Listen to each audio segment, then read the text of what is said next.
ಸ್ತೋತ್ರವಾಗಲಿ. ದೇವರು ಕೊಟ್ಟಂಥ ಅದ್ಭುತವಾದ ಅವಕಾಶಕ್ಕಾಗಿ ನಾನು ದೇವ್ರಿಗೆ ವಂದನೆ ಸಲ್ಲಿಸ್ತಾ ಇದ್ದಾನೆ. ಮತ್ತೊಂದು ಸಾರಿ ನಿಮ್ಮೆಲ್ಲರನ್ನ ನೋಡುವಂಥದ್ದು ತುಂಬ ಸಂತೋಷ. ಜೊತೆಗೆ ಪಾಸ್ಟರ್ ಕುಟುಂಬ ಸಂತೋಷ್ ಪಾಸ್ಟರ್ ಕುಟುಂಬದ ಜೊತೆ ಇರುವುದು ತುಂಬ ಆನಂದದಾಯಕವಾದ ವಿಷಯ. ಈಗ ಇವತ್ತು ಮತ್ತು ಸಂಜೆ ನಂತರ ನಾಳೆ ಕೂಡ ಈ ಕೂಟಗಳು ನಡೀಲಿಕ್ಕಿದ್ದಾವೆ. ಐ ಹೋಪ್ ನೀವೆಲ್ಲರೂ ಕೂಡ ಈ ವಿಷಯದಲ್ಲಿ ಗಮನ ಹರಿಸಿದ್ದೀರಿ ಅಂತೇಳಿ ಭಾವಿಸ್ತಾನೆ. ಸ್ವಲ್ಪ ಸಮಯ ದೇವರ ವಾಕ್ಯ ಧ್ಯಾನಿಸೋಣ. ಫಿಲಿಪ್ಪಿಯವರಿಗೆ ಬರೆದ ಪತ್ರಿಕೆ 3:8 ವಚನ.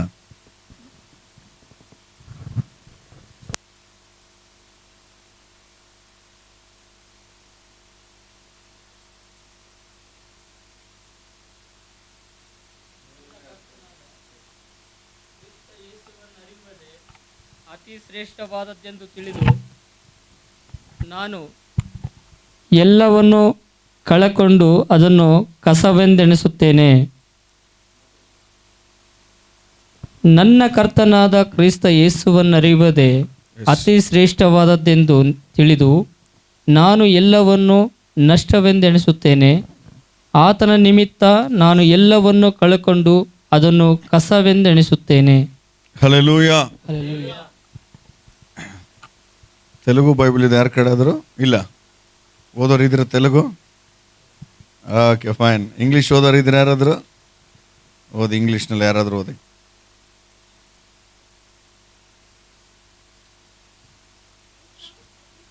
S S.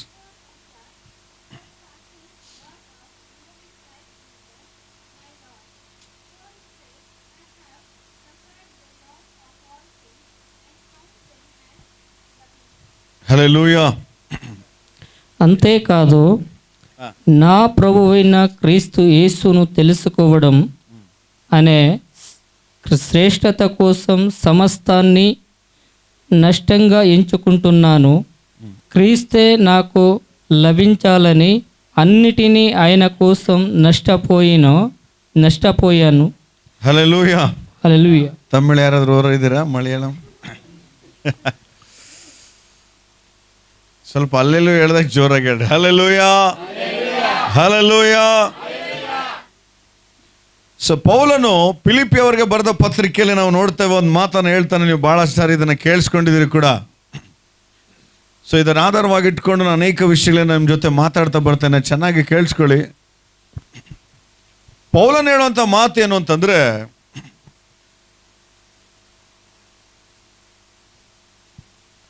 ಯೇಸು ಕ್ರಿಸ್ತನನ್ನು ಅರಿಯುವುದೇ ಅತಿ ಶ್ರೇಷ್ಠವಾದದ್ದು ಅಂತ ತಿಳಿದು ಎಲ್ಲವನ್ನ ನಷ್ಟ ಅಂತ ಭಾವಿಸ್ತಾ ಇದ್ದಾನೆ. ನಂತರ ಆತನ ನಿಮಿತ್ತ ಎಲ್ಲವನ್ನ ಕಳ್ಕೊಂಡು ಒಂದು ವೇಳೆ ನನಗೆ ಲಾಭ ಅನ್ನುವಂಥ ವಿಷಯಗಳನ್ನು ಕಸ ಅಂತ ಭಾವಿಸ್ತಾ ಇದ್ದ ನಾನು. ಎಷ್ಟು ಜನ ಗೊತ್ತಿ ವಾಕ್ಯ? ಎಲ್ಲರಿಗೂ ಗೊತ್ತಲ್ಲ? ಗೊತ್ತಿಲ್ಲದವ್ರು ಕೈ ಎತ್ತಿರಿ. ನೋ, ಎಲ್ಲರಿಗೂ ಗೊತ್ತಿರೋ ವಾಕ್ಯನೇ. ನಿದ್ದೆ ಮಾಡೋರು ಹಲ್ಲೆಲೂಯಾ. ಇದಾರೆ ಕೆಲವರು.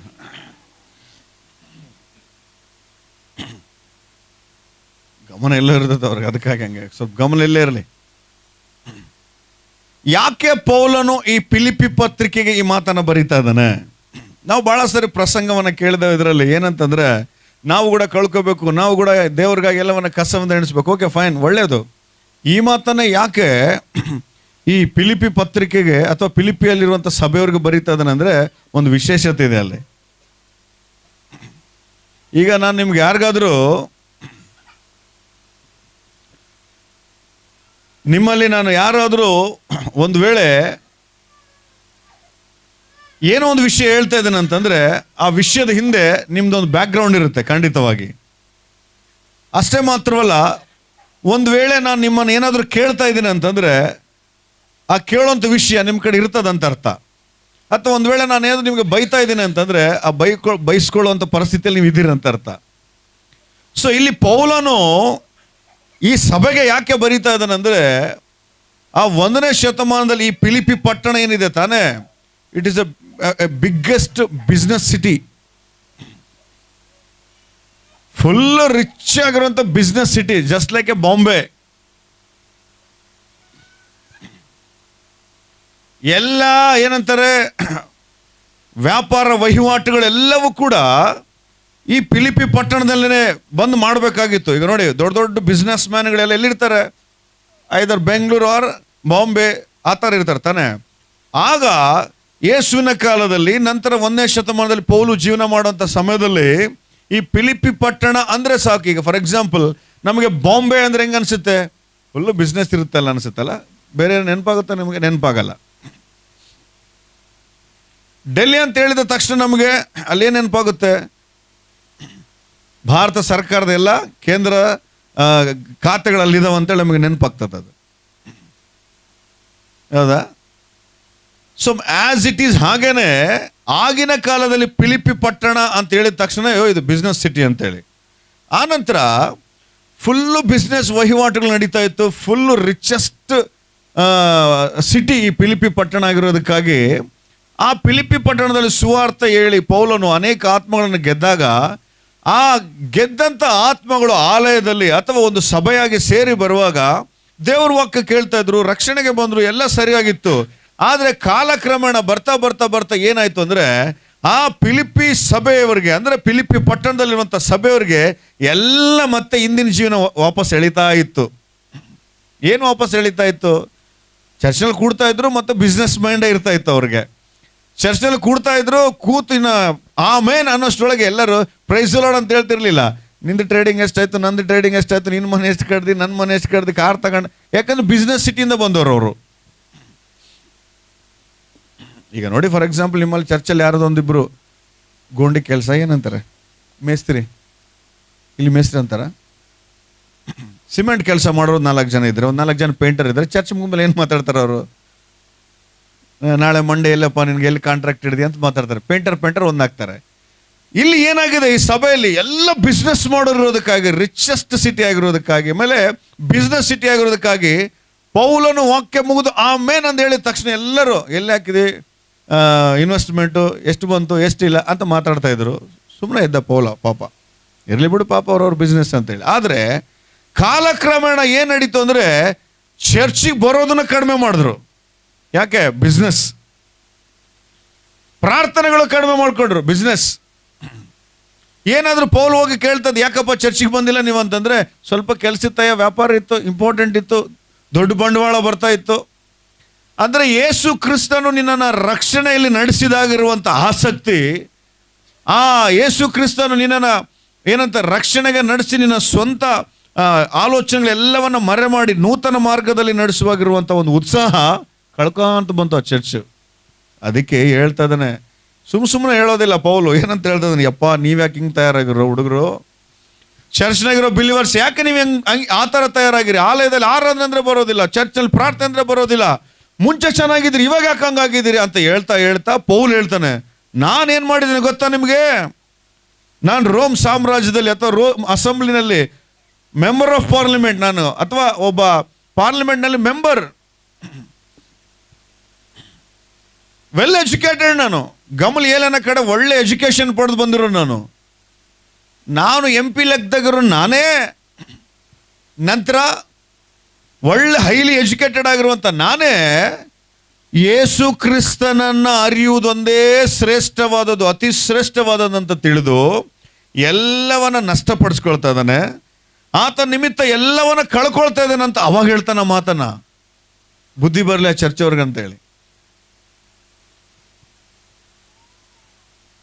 ದೇವರಾತ್ಮನ ಯಾಕೆ ಮಾತಾಡ್ತಾನೆ ಚರ್ಚಲ್ಲಿ? ನೀವು ಮಾರ್ಗ ತಪ್ಪಿದಾಗೆ ಮಾತಾಡ್ತಾನೆ, ಸುಮ್ಮನೆ ಮಾತಾಡಲ್ಲ ದೇವರು. ನಿಮ್ಮ ಮಕ್ಕಳಿಗೆ ಯಾಕೆ ಬುದ್ಧಿ ಮಾತು ಹೇಳ್ತೀರಿ ನೀವು? ಯಾವಾಗಾದರೂ ನೀವೇನು ಹುಚ್ಚರ? ಸುಮ್ಮನೆ ಕುಂತ್ಕೊಂಡ್ಬಿಡೋದು ಚೇರ್ ಮೇಲೆ, ಟೀ ಗ್ಲಾಸ್ ಹಿಡ್ಕೊಂಡಿರೋದು, ಅಲ್ಲಿಗೆ ಹೋಗ್ಬೇಡ ಇಲ್ಲಿಗೆ ಹೋಗ್ಬೇಡ, ಅದು ಸುಮ್ಮನೆ ಏನು ಮಾಡಿರಂಗಿಲ್ಲ, ಹಂಗೆ ಸುಮ್ಮನೆ ಹೇಳ್ತೀರ ನೀವು? ಇಲ್ಲ ತಾನೆ? ಸೊ ಇವತ್ತು ದೇವರಾತ್ಮನು ನಿಮ್ಮ ಜೊತೆ ಈ ವಾಕ್ಯ ಮಾತಾಡ್ತಾ ಇದ್ದಾನಂದ್ರೆ 100% ಈ ಸಭೆಯಲ್ಲಿ ಪ್ರಾರಂಭ ದಿನದಲ್ಲಿರುವಂಥ ಆಸಕ್ತಿ, ಪ್ರಾರಂಭ ದಿನದಲ್ಲಿರುವಂಥ ಆ ಉತ್ಸಾಹ, ಪ್ರಾರಂಭ ದಿನದಲ್ಲಿರುವಂಥ ಆ ಪ್ರಾರ್ಥನೆ ಜೀವಿತ ಎಲ್ಲವನ್ನು ಬಿಟ್ಟು ಸ್ವಂತ ಕೆಲಸ ಅದನ್ನೇ ಶ್ರೇಷ್ಠವಾದದಂತೇಳಿ ಭಾವಿಸಿರೋದಕ್ಕೆ ದೇವರು ಮಾತಾಡ್ತಾ ಇದ್ದಾನೆ. ಯು ಮಸ್ಟ್ ಕಮ್ ಬ್ಯಾಕ್, ತಿರುಗಿ ಬರ್ಬೇಕು ನೀನೀಗ. ಹಲ್ಲೆಲೂಯಾ. ಈ ಮಾತು ಹೇಳಿದ ಮೇಲೆ ಕೂಡ ಹೇಳಿದ ಮಾತುಗಳನ್ನು ನಾವು ಆಲೋಚನೆ ಮಾಡಬೇಕು. ಫಾರ್ ಎಕ್ಸಾಂಪಲ್, ಇದು ಒಂದೇ ಮಾತು ನಿಮ್ಗೆ ಹೇಳ್ತೇನೆ, ಅದು ಕೆಳಗಿನ ಮಾತು ನಾನು ಮತ್ತೆ ಸಾಯಂಕಾಲ ಎಕ್ಸ್ಪ್ಲೇನ್ ಮಾಡ್ತೇನೆ. ಕ್ರಿಸ್ತ ಯೇಸುವನ್ನ ಅರಿಯುವುದು ಒಂದೇ ಅತಿ ಶ್ರೇಷ್ಠವಾದದಂತ ತಿಳಿದು ಎಲ್ಲವನ್ನ ನಷ್ಟಪಡಿಸ್ಕೊಳ್ತಾ ಇದ್ದಾನೆ. ಚರ್ಚ್ಗೆ ಭಾನುವಾರ ಬರ್ಬೇಕನ್ನುವಂಥ ಸಂದರ್ಭದಲ್ಲಿ ಯಾವನೊಬ್ಬನ ಬಂದು ಕಾಂಟ್ರಾಕ್ಟರ್ನೋ ಮತ್ತೆ ಬಿಸ್ನೆಸ್ ಮ್ಯಾನೋ ಬಂದು ಏನಪ್ಪ ನಾಳೆ ವರ್ಕ್ ಮಾಡ್ತೇನೆ, ನೀನು ಒಂದು ಏನಂತಾರೆ ಕಾಂಟ್ರಾಕ್ಟ್ ಕೆಲಸ ಹಿಡ್ಕೊಡ್ತಾನೆ, ಒಂದೇ ದಿನಕ್ಕೆ ನೀನು ಒಂದು 1,00,000 ದುಡ್ದಿ ಅಂತಾನೆ. ಅವಾಗ ಒಳ್ಳೆ ಸಂಕಟ ನಮಗೆ. ಅವಾಗ ನೀನು ಹೇಳ್ಬೇಕಾಗಿರೋ ಮಾತೇನು ಅಂತಂದ್ರೆ, ನಾನು ಕ್ರಿಸ್ತ ಯೇಸುವನ್ನ ಆರಾಧಿಸುವುದಕ್ಕಾಗಿ, ಕ್ರಿಸ್ತ ಯೇಸುವನ್ನ ಪ್ರೀತಿಸುವುದಕ್ಕಾಗಿ, ಆತನ ಆಲಯದಲ್ಲಿ ಹೋಗಿ ಆತನ ವಾಕ್ಯಗಳನ್ನು ಕೇಳಿ ಆತನ ಎಂಥವನು ಅಂತ ತಿಳ್ಕೊಳ್ಳೋದಕ್ಕಾಗಿ ಎಲ್ಲ ನಷ್ಟ ಅನ್ಕೊಳ್ತದೆ. ನಾನು ಬೇಡ, ನನಗೆ ಆ ದುಡ್ಡು ಅನ್ನೋಂಥ ಸ್ಥಿತಿಗೆ ನಾವು ಬಂದಿದ್ದೇವೆ ಅನ್ನೋದು ಪ್ರಶ್ನೆ ಇಲ್ಲಿ. ನೀವು ಹೇಳ್ಬೋದು, ಅಲ್ಲಯ್ಯ ನಾವೆಷ್ಟೋ ಕಷ್ಟದಲ್ಲಿ ಇರ್ತೇವೆ, ಅದೊಂದು ಭಾನುವಾರ ತಪ್ಪಿಸಿದ್ರೆ ಏನಾಗುತ್ತೆ, 1,00,000 ಬರುತ್ತೆ. ಇನ್ನು ಭಾಳ ಅತಿಯಾದಂಥ ಆತ್ಮಿಕವಾಗಿರೋರು ಹೇಳ್ತಾರೆ, ಆ 1,00,000 ಬಂದರೆ ನಾನು ಸ್ವಲ್ಪ ಚರ್ಚೆ ಕೂಡ ಕೊಡ್ತೀನಿ ಅಂತೇಳಿ.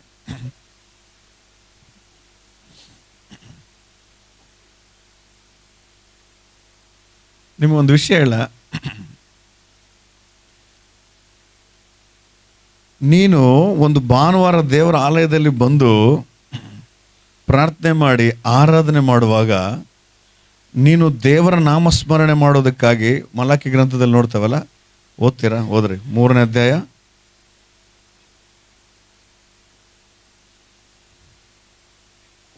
16ನೇ ವಾಕ್ಯ.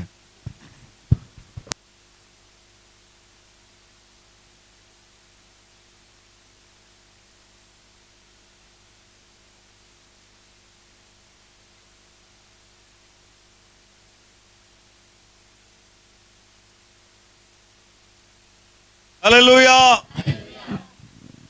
ನೀನು ಪ್ರತಿ ಭಾನುವಾರ ದೇವರ ಆಲಯದಲ್ಲಿ ಬಂದು ಆತನ ವಾಕ್ಯಗಳನ್ನು ಕೇಳಿ, ಇಂಥ ಮಾತುಗಳನ್ನು ಕೇಳಿ, ಅಂದ್ರೆ ದೇವರ ಮಾತುಗಳನ್ನು ಕೇಳಿ ಆತನ ನಾಮಸ್ಮರಣೆ ಮಾಡುವವರ ಹೆಸರುಗಳನ್ನ ಎಲ್ಲಿ ಬರೀತಾನಂತೆ ದೇವರು?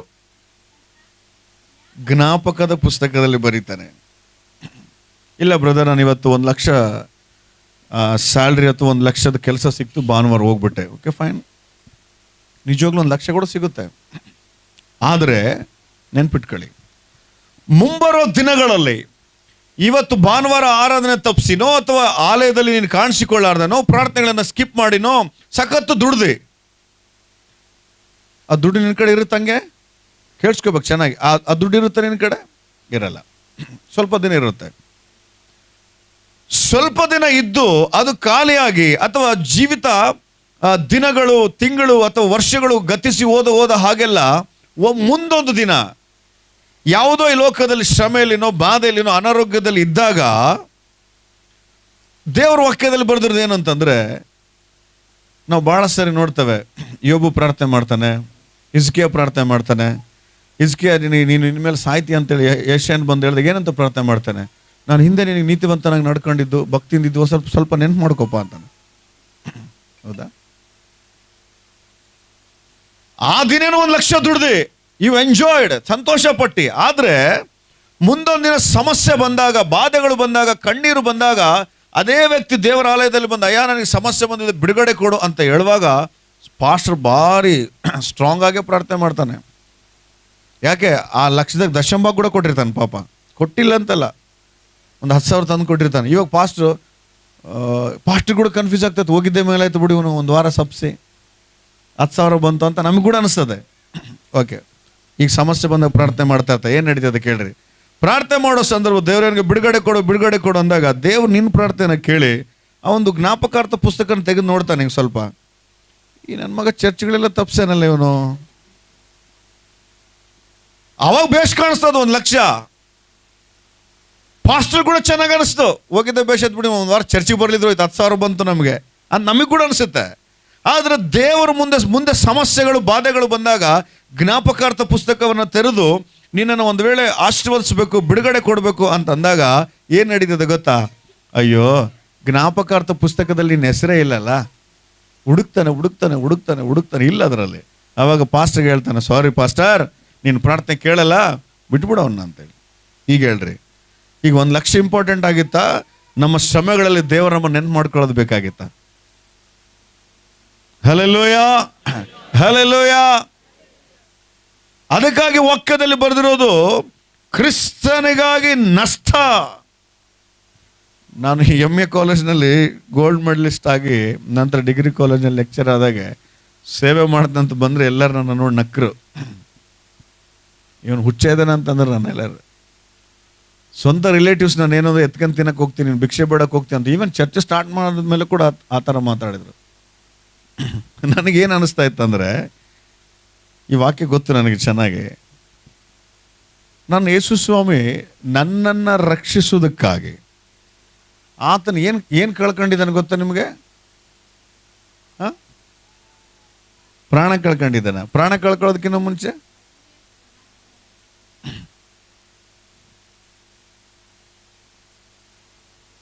ಏನು ಕಳ್ಕೊಂಡಿದ್ದಾನಂದ್ರೆ ದೇವರು ಅನ್ನೋ ಹೆಸರನ್ನೇ ಕಳ್ಕೊಂಡಿದ್ದಾನೆ.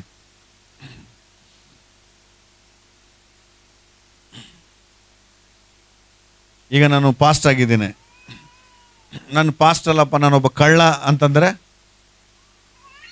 ಈಗ ನಿಮ್ಮೆಲ್ಲ ಯಾರ ಕಳ್ಳರದಾರ ಅನ್ಕೊಳ್ಳಿ, ನಿಮ್ಮನ್ನ ಫ್ರೆಂಡ್ಶಿಪ್ ಮಾಡೋದಕ್ಕಾಗಿ ನಾನು ನಿಮ್ಮ ಜೊತೆ ಬರ್ತಾನೆ. ನಿಮ್ಮ ಜೊತೆ ಬಂದಾಗ ಸಂತೋಷ್ ಪಾಸ್ಟರ್ ನಾನು ಅಂತಾನೆ, ಸುಮ್ಮನೆ ಮಾತಿಗೆ, ಬೇರೆ ಹೆಸರು ಗೊತ್ತಿಲ್ಲ ಅದಕ್ಕಾಗಿ. ಈ ಒಣ್ಣೇನು ಪಾಸ್ಟ್ ಅನ್ಕೊಂಡಿದ್ದೆ, ಕಳ್ಳಿದ್ದಂಗೆ ಅದನ್ನ, ಕಳ್ಳಿನ ಜೊತೆ ಅದನ್ನ ಅಂತಂತಾನೆ.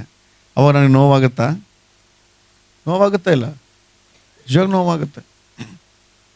ನಾನೊಬ್ಬ ಸೇವಕ ಅಥವಾ I am A teacher, I am A lecturer, but ನನ್ನ ಸ್ನೇಹಿತರಿಗಾಗಿ ಅವ್ರ ಜೊತೆ ಹೋಗಿ ಕಳ್ಳ ಆಗ್ಬಿಟ್ಟೆ ನಾನು.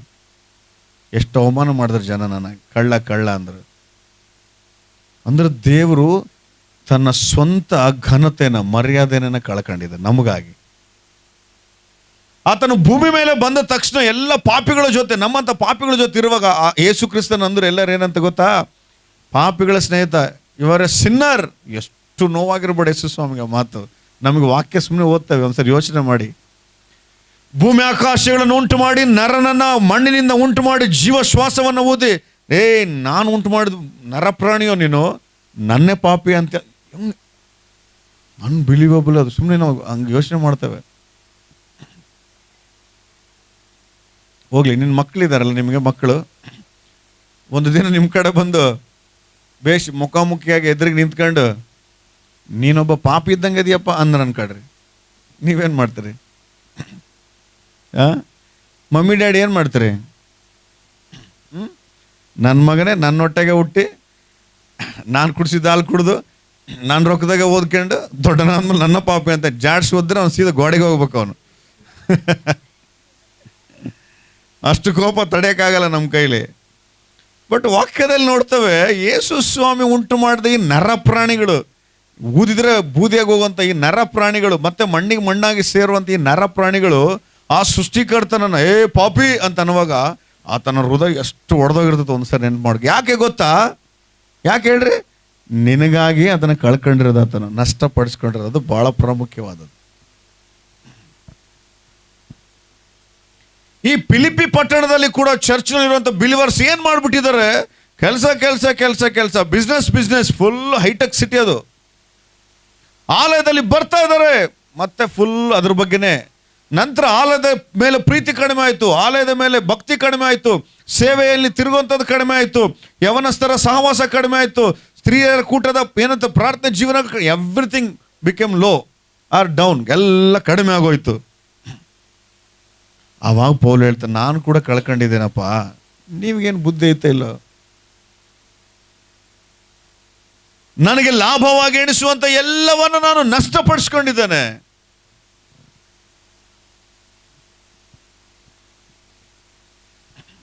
ಇನ್ನು ಯೇಸು ಸ್ವಾಮಿ ನಮಗಾಗಿ ಏನು ಕಳ್ಕೊಂಡು? ತನ್ನ ಘನತೆನ ಕಳ್ಕೊಂಡು, ಮಹಿಮೆ. ನೀನೇನೇನು ಕಳ್ಕೊಂಡು? ಸುಮ್ಮನೆ ಹೇಳಿ, ಹಾಗೇನೆ ಸ್ವಲ್ಪ ಹೊತ್ತು ಮಾತಾಡೋಣ. ಏನು ಕಳ್ಕೊಂಡು? ಟೈಮ್ ಇದೆಯಲ್ಲ, ಓಕೆ. ಇನ್ನು ಏನು ಕಳ್ಕೊಂಡ್ರಿ?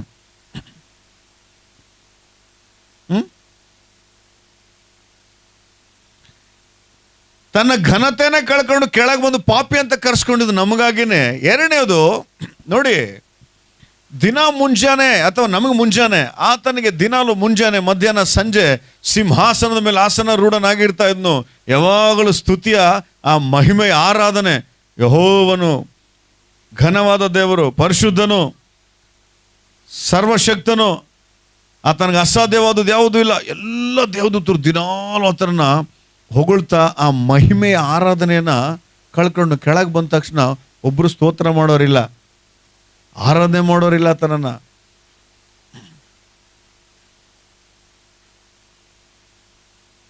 ಅಂದ್ರೆ ಒಂದು ತನ್ನ ಘನತೆನೆ ಕಳ್ಕೊಂಡು, ಎರಡನೇದು ಆ ಮಹಿಮೆಯ ಆರಾಧನೆಯನ್ನ ಕಳ್ಕೊಂಡು ಅಂತ ನಾವು ಹೇಳ್ತೇವೆ ತಾನೆ.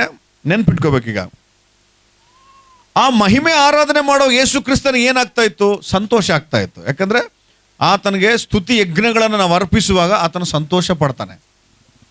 ಹಾಗಾದ್ರೆ ದಿನನಿತ್ಯ ಆತನ ಸುತ್ತ ಇರುವಂತ ದೇವದೂತರು ಆರಾಧನೆ ಮಾಡಿ ಆತನನ್ನ ಸಂತೃಪ್ತಿ ಪಡಿಸುವಂತ ಆ ಸಂತೋಷವನ್ನ ಕಳ್ಕೊಂಡು ಭೂಮಿ ಮೇಲೆ ಬಂದು ಒಂಥರ ಅನಾಥನಾಗಿದ್ದಾನೆ. ಯಾರು ಸ್ತೋತ್ರ ಮಾಡ್ತಾ ಇಲ್ಲ, ಆರಾಧನೆ ಇಲ್ಲ. ಅಂದ್ರೆ ತನಗೆ ಸಂತೋಷವನ್ನು ಉಂಟು ಮಾಡುವಂತ ಆ ಎಲ್ಲ ದೂತರನ್ನ, ಸಂತೋಷವನ್ನು ಉಂಟು ಮಾಡುವಂತ ಆ ಆರಾಧನೆಯನ್ನ ಕಳ್ಕೊಂಡು ಕೆಳಗೆ ಬಂದು ದುಃಖವನ್ನು ಅನುಭವಿಸ್ತಾ ಇದ್ದಾನೆ ನಮಗಾಗಿ. ಹಲ್ಲೆಲೂಯ, ಜೋರಾಗಿ ಹಲ್ಲೆಲೂಯ.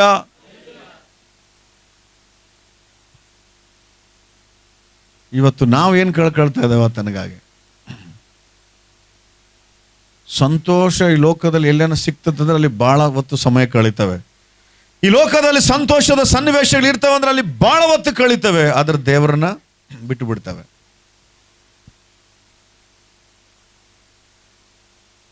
ಒಂದನೇದು ಆತನ ಘನತೆಯನ್ನು ಕಳ್ಕೊಂಡು, ಎರಡನೇದು ಆತನ ಸಂತೋಷವನ್ನು ಕಳ್ಕೊಂಡು, ನಂತರ ಬಹಳ ಇದಾವೆ ಬಿಡ್ರಿ, ನಿಮಗೆ ಗೊತ್ತಾಗೋ ಮೇಲ್ಮೇಲೆ ನೋಡೋಣ.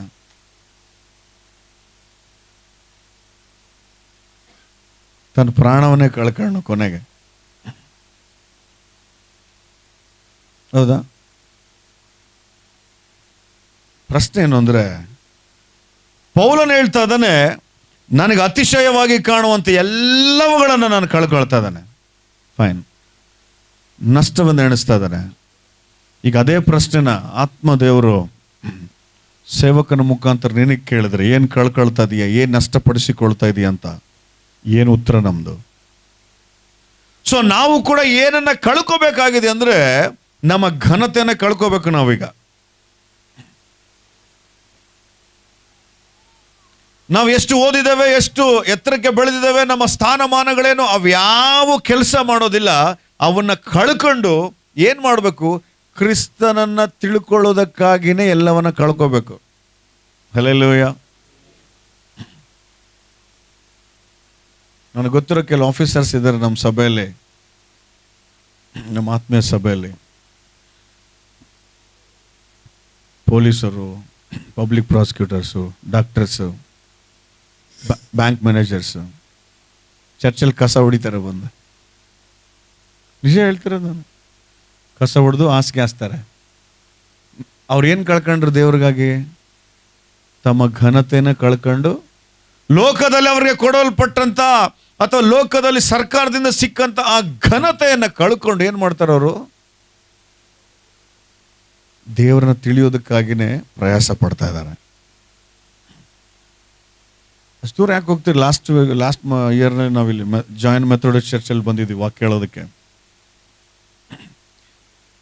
ನಿಜವಾಗ್ಲೂ ಅಲ್ಲಿರೋ ಪೊಲೀಸ್ ಆಫೀಸರ್ಸ್ ಎಲ್ಲ ಬಿಲೀವರ್ಸ್ ಇದ್ದಾರೆ.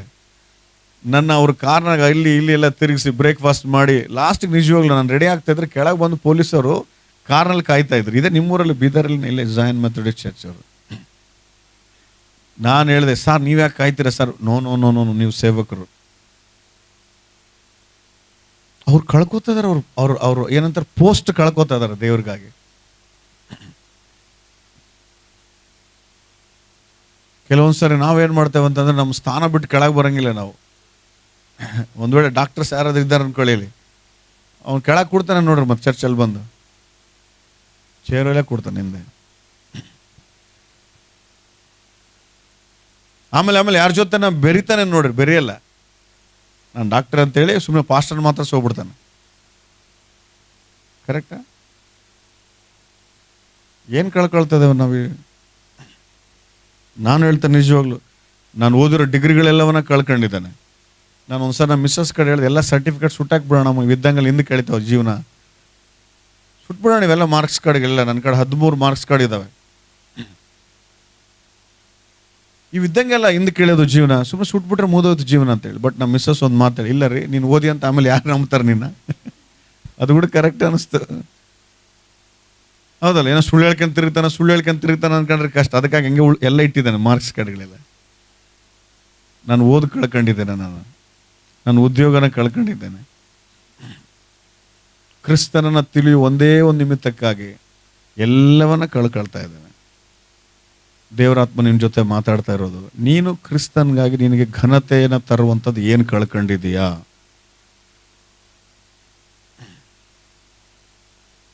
ಎರಡನೇದು, ಆತನು ಏನು ಕಳ್ಕೊಂಡು ಸಂತೋಷದ ಎಲ್ಲ ಕ್ಷಣಗಳನ್ನು, ಆರಾಧನೆಯ ಎಲ್ಲ ಕ್ಷಣಗಳನ್ನು ಕಳ್ಕೊಂಡು ದುಃಖವನ್ನ ಭೂಮಿ ಮೇಲೆ ಅನುಭವಿಸ್ತಾ ಇದ್ದಾನೆ. ಇವತ್ತು ನನಗೆ ಸಂತೋಷ ತರುವಂಥ ಹೊರಗಿನ ವಿಚಾರಗಳನ್ನ ಎಷ್ಟು ಬಿಟ್ಟಾಗ್ತಾ ಇದ್ದೇವೆ ನಾವು ದೇವ್ರಿಗಾಗಿ. ಬಹಳ ವಿಚಿತ್ರ ಅಂತ ಈ ಸಭೆಯಲ್ಲಿ ಇದಾರೇನೋ ಗೊತ್ತಿಲ್ಲ, ನಮ್ಮ ಸಭೆಯಲ್ಲಿ ಬೇರೆ ಸಭೆಯಲ್ಲಿ ನೋಡ್ತೇವೆ, ಸಂಡೇ ಯಾವ್ದಾದ್ರು ಮದುವೆ ಇದ್ರೆ ಚರ್ಚ್ಗೆ ಬರಲ್ಲ ಅವರು. ಸಂಡೇ ಯಾವ್ದಾದ್ರು ಫಂಕ್ಷನ್ ಇದ್ರೆ ಚರ್ಚ್ಗೆ ಬಾಯ್ ಬಾಯ್ ಟಾಟಾ ಪಾಸ್ಟ್ರ್ ಫೋನ್ ಮಾಡಿ ಹೇಳೋಗ್ತಾರೆ ನಮ್ಮ ಬೇಷವರು. ಅದು ನಮ್ಮ ಚರ್ಚಾಗ ಹೇಳಲ್ಲ ಬಿಡು, ಫೋನ್ ಮಾಡಿ ಹೇಳಿದ್ರೆ ಬೀಳ್ತಾವ ಅವ್ರಿಗೆ ಬಾರ್ಕಾಲೇಟ್ ತಪ್ಸ್ಕೊಂಡು ಹೋಗ್ತಾರೆ ನಮ್ಮ ಚರ್ಚಲ್ಲಿ. ಬಟ್ ಇಲ್ಲಿ ಕೆಲವ್ರು ಹೇಳ್ತಿರ್ತಾರೆ, ಅಯ್ಯ ನಮ್ಮ ಮನೇಲಿ ಒಂದು ಫಂಕ್ಷನ್ ಐತೆ ಇವತ್ತು ಸಂಡೇ ಬರೋದಿಲ್ಲ, ಬರಬೇಡಮ್ಮ ಅಂತೀವಿ ನಾವು. ಮತ್ತೆ ಇನ್ನೇನು ಮಾಡೋಕ್ಕಾಗತ್ತೆ? ಆದರೆ ದೇವ್ರು ನೋಡ್ತಾನೆ, ಈ ನನ್ನ ಮಗಳು ಲೋಕದ ಸಂತೋಷಕ್ಕಾಗಿ ನನ್ನ ಜೊತೆ ಬಂದು ಆರಾಧನೆ ಮಾಡೋದೇ ಬಿಡ್ತಾಳೆ, ಇದೆಂತ ದಡ್ಡಿ ಅಂತ ಅನ್ಕೊಂತಾನೆ ದೇವರು. ಕೆಲವೊಂದ್ಸರಿ ಏನಾಗುತ್ತೆ ಅಂದ್ರೆ, ದೇವರ ಆಲಯದಲ್ಲಿ ಪ್ರಾರ್ಥನೆಗಳಿದ್ದಾಗ ಅದೇ ಟೈಮ್ಗೆ ಹೊರಗಡೆ ಒಂದು ಸಂತೋಷದ ದಿನಗಳು ಅಥವಾ ಸಂಭ್ರಮದ ದಿನಗಳು. ಇನ್ನು ಯಂಗ್ಸ್ಟರ್ಸ್ಗಂತೂ ದೊಡ್ಡ ಸಮಸ್ಯೆ. ಅದೇ ಚರ್ಚಲ್ಲಿ ಆರಾಧನೆಗಳಿದ್ದಾಗ, ಮೀಟಿಂಗ್ಸ್ಗಳಿದ್ದಾಗ ಹೊರಗೆ ಕ್ರಿಕೆಟ್ ಟೂರ್ನಮೆಂಟ್ಗಳು ಅಥವಾ ಹೊರಗಡೆ ಟೂರ್ ಹಾಕೋದು ಅಂತ ಬರ್ತಾ ಇರ್ತವೆ.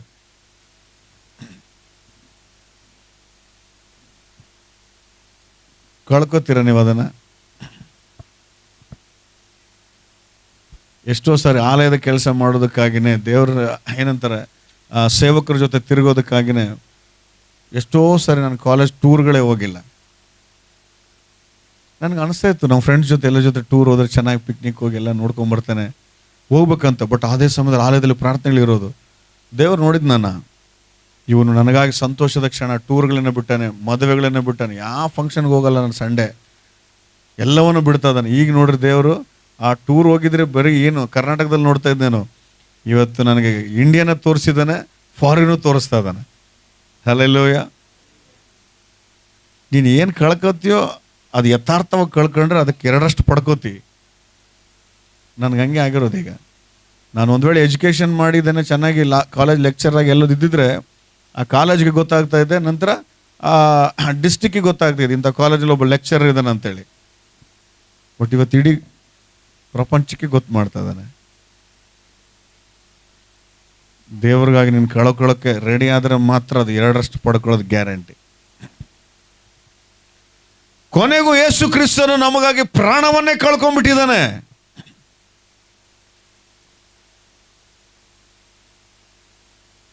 ಇದ್ರೆ ಯಾರಾದ್ರಲ್ಲಿ ಪ್ರಾಣ ಕೊಡೋರು ಯೇಸು ಕ್ರಿಸ್ತನಿಗಾಗಿ? ನೆವರ್ಸ್, ಹೈಲಿ ಇಂಪಾಸಿಬಲ್. ಭಯ.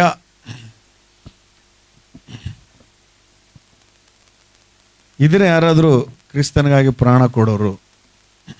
ಸುಮ್ಮನೆ ಆರಾಧನೆ ಮಾಡುವಾಗ ನಾ ಪ್ರಾಣಮಂತ ನೀವೇನಯ್ಯ, ಹಂಗೆ ಒಬ್ಬನ ಗನ್ ಹಿಡ್ಕೊಂಬರ್ಬೇಕು ಒಳಗೆ, ಟೆರರಿಸ್ಟ್ ಒಳಗೆ ಬಂದು ಹಿಂಗೆ ನಿಂತು ಯೇಸು ಸ್ವಾಮಿ ಏಯ್ ಅಂದರೆ, ಅಮ್ಮ ಸುಮ್ಮನೆ ಆಡ್ದೆ. ಆದರೆ ನಾನು ಎಲ್ಲ ಆಡಿದ್ರೆ ಆಡಿನ, ಇಲ್ಲೆಲ್ಲಿ ಕರ್ಟನ್ಗಳು ಎಲ್ಲೇದವ ಗೊತ್ತಿಲ್ಲ, ತಕೊಂಡು ಹಿಂದಕ್ಕೆ ಓಡೋದ್ರಿ ಹಿಂಗೆ.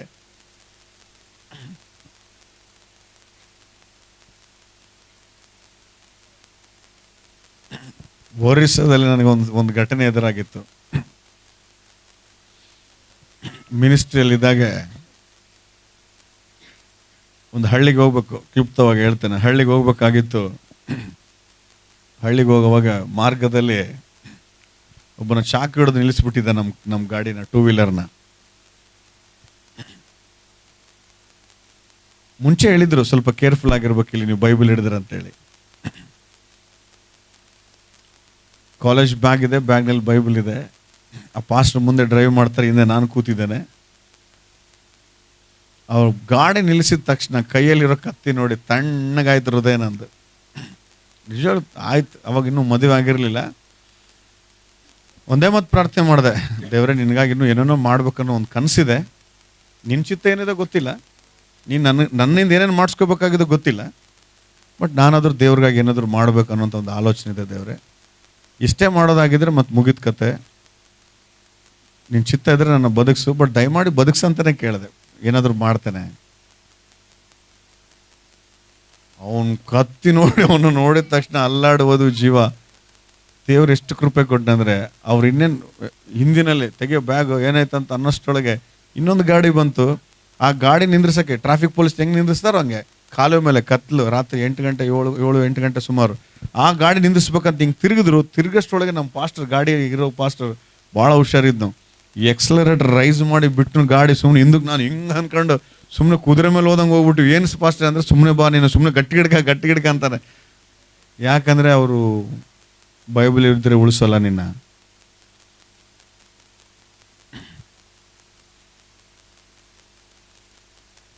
ಸುಮ್ಮನೆ ಅಂತೇವೆ ನಾವು, ದೇವ್ರಿಗಾಗಿ ಪ್ರಾಣ ಕೊಟ್ಬಿಡ್ತೇನೆ ಅಂತೇಳಿ.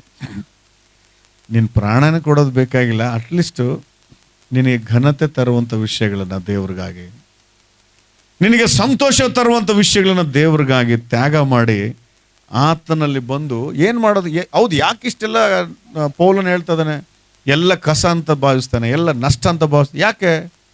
ಯೇಸು ಕ್ರಿಸ್ತನನ್ನ ತಿಳ್ಕೊಳ್ಳೋದು ಅತಿ ಶ್ರೇಷ್ಠ, ಅದು ಇಂಪಾರ್ಟೆಂಟ್. ಈಗ ಯೇಸು ಕ್ರಿಸ್ತನು ಲೋಕರಕ್ಷಕನು, ಆತನ ಪಾಪಗಳನ್ನು ಕ್ಷಮಿಸ್ತಾನೆ, ಪಾಪಿಗಳನ್ನು ಪ್ರೀತಿಸ್ತಾನೆ, ನಿತ್ಯತ್ವಕ್ಕೆ ನಡೆಸ್ತಾನೆ ಅಂತ ಒಂದು ವಿಷಯ ಮಾತ್ರ ನಮಗೆ ಗೊತ್ತಿದ್ದು ಒಳಗಡೆ ಬಂದಿದ್ದಾವೆ. ಆದರೆ ಆತನಲ್ಲಿ ಇನ್ನೂ ಅನೇಕ ವಿಷಯಗಳು ತಿಳ್ಕೊಳ್ಳುವಂತ ಇದ್ದಾವೆ. ಅದಕ್ಕಾಗಿ ಆತನನ್ನು ತಿಳ್ಕೊಳ್ಳೋದಕ್ಕಾಗಿ ಎಲ್ಲವನ್ನ, ಇವತ್ತೇನು ಎಕ್ಸಾಮ್ ಇದೆ, ಎಕ್ಸಾಮ್ ಕ್ಯಾನ್ಸಲ್. ಎಲ್ಲಿದ್ದೀರಿ ನೀವು? ಕೆಲಸ ಇದೆ, ಕೆಲಸ ಕ್ಯಾನ್ಸಲ್. ಚರ್ಚ್ ಇದೆ, ಇಲ್ಲ ಇವತ್ತು ಒಂದೇ ದಿನಕ್ಕೆ ಒಂದು 2000 ರೂಪೀಸ್ ವರ್ಕ್ ಸಿಕ್ಕಿದೆ, ನಾನು ಹೋಗ್ಲಿ 2000 ಹಾಳಾಗೋದದು. ದೇವ್ರನ್ನ ತಿಳ್ಕೊಬೇಕು ನನಗೆ.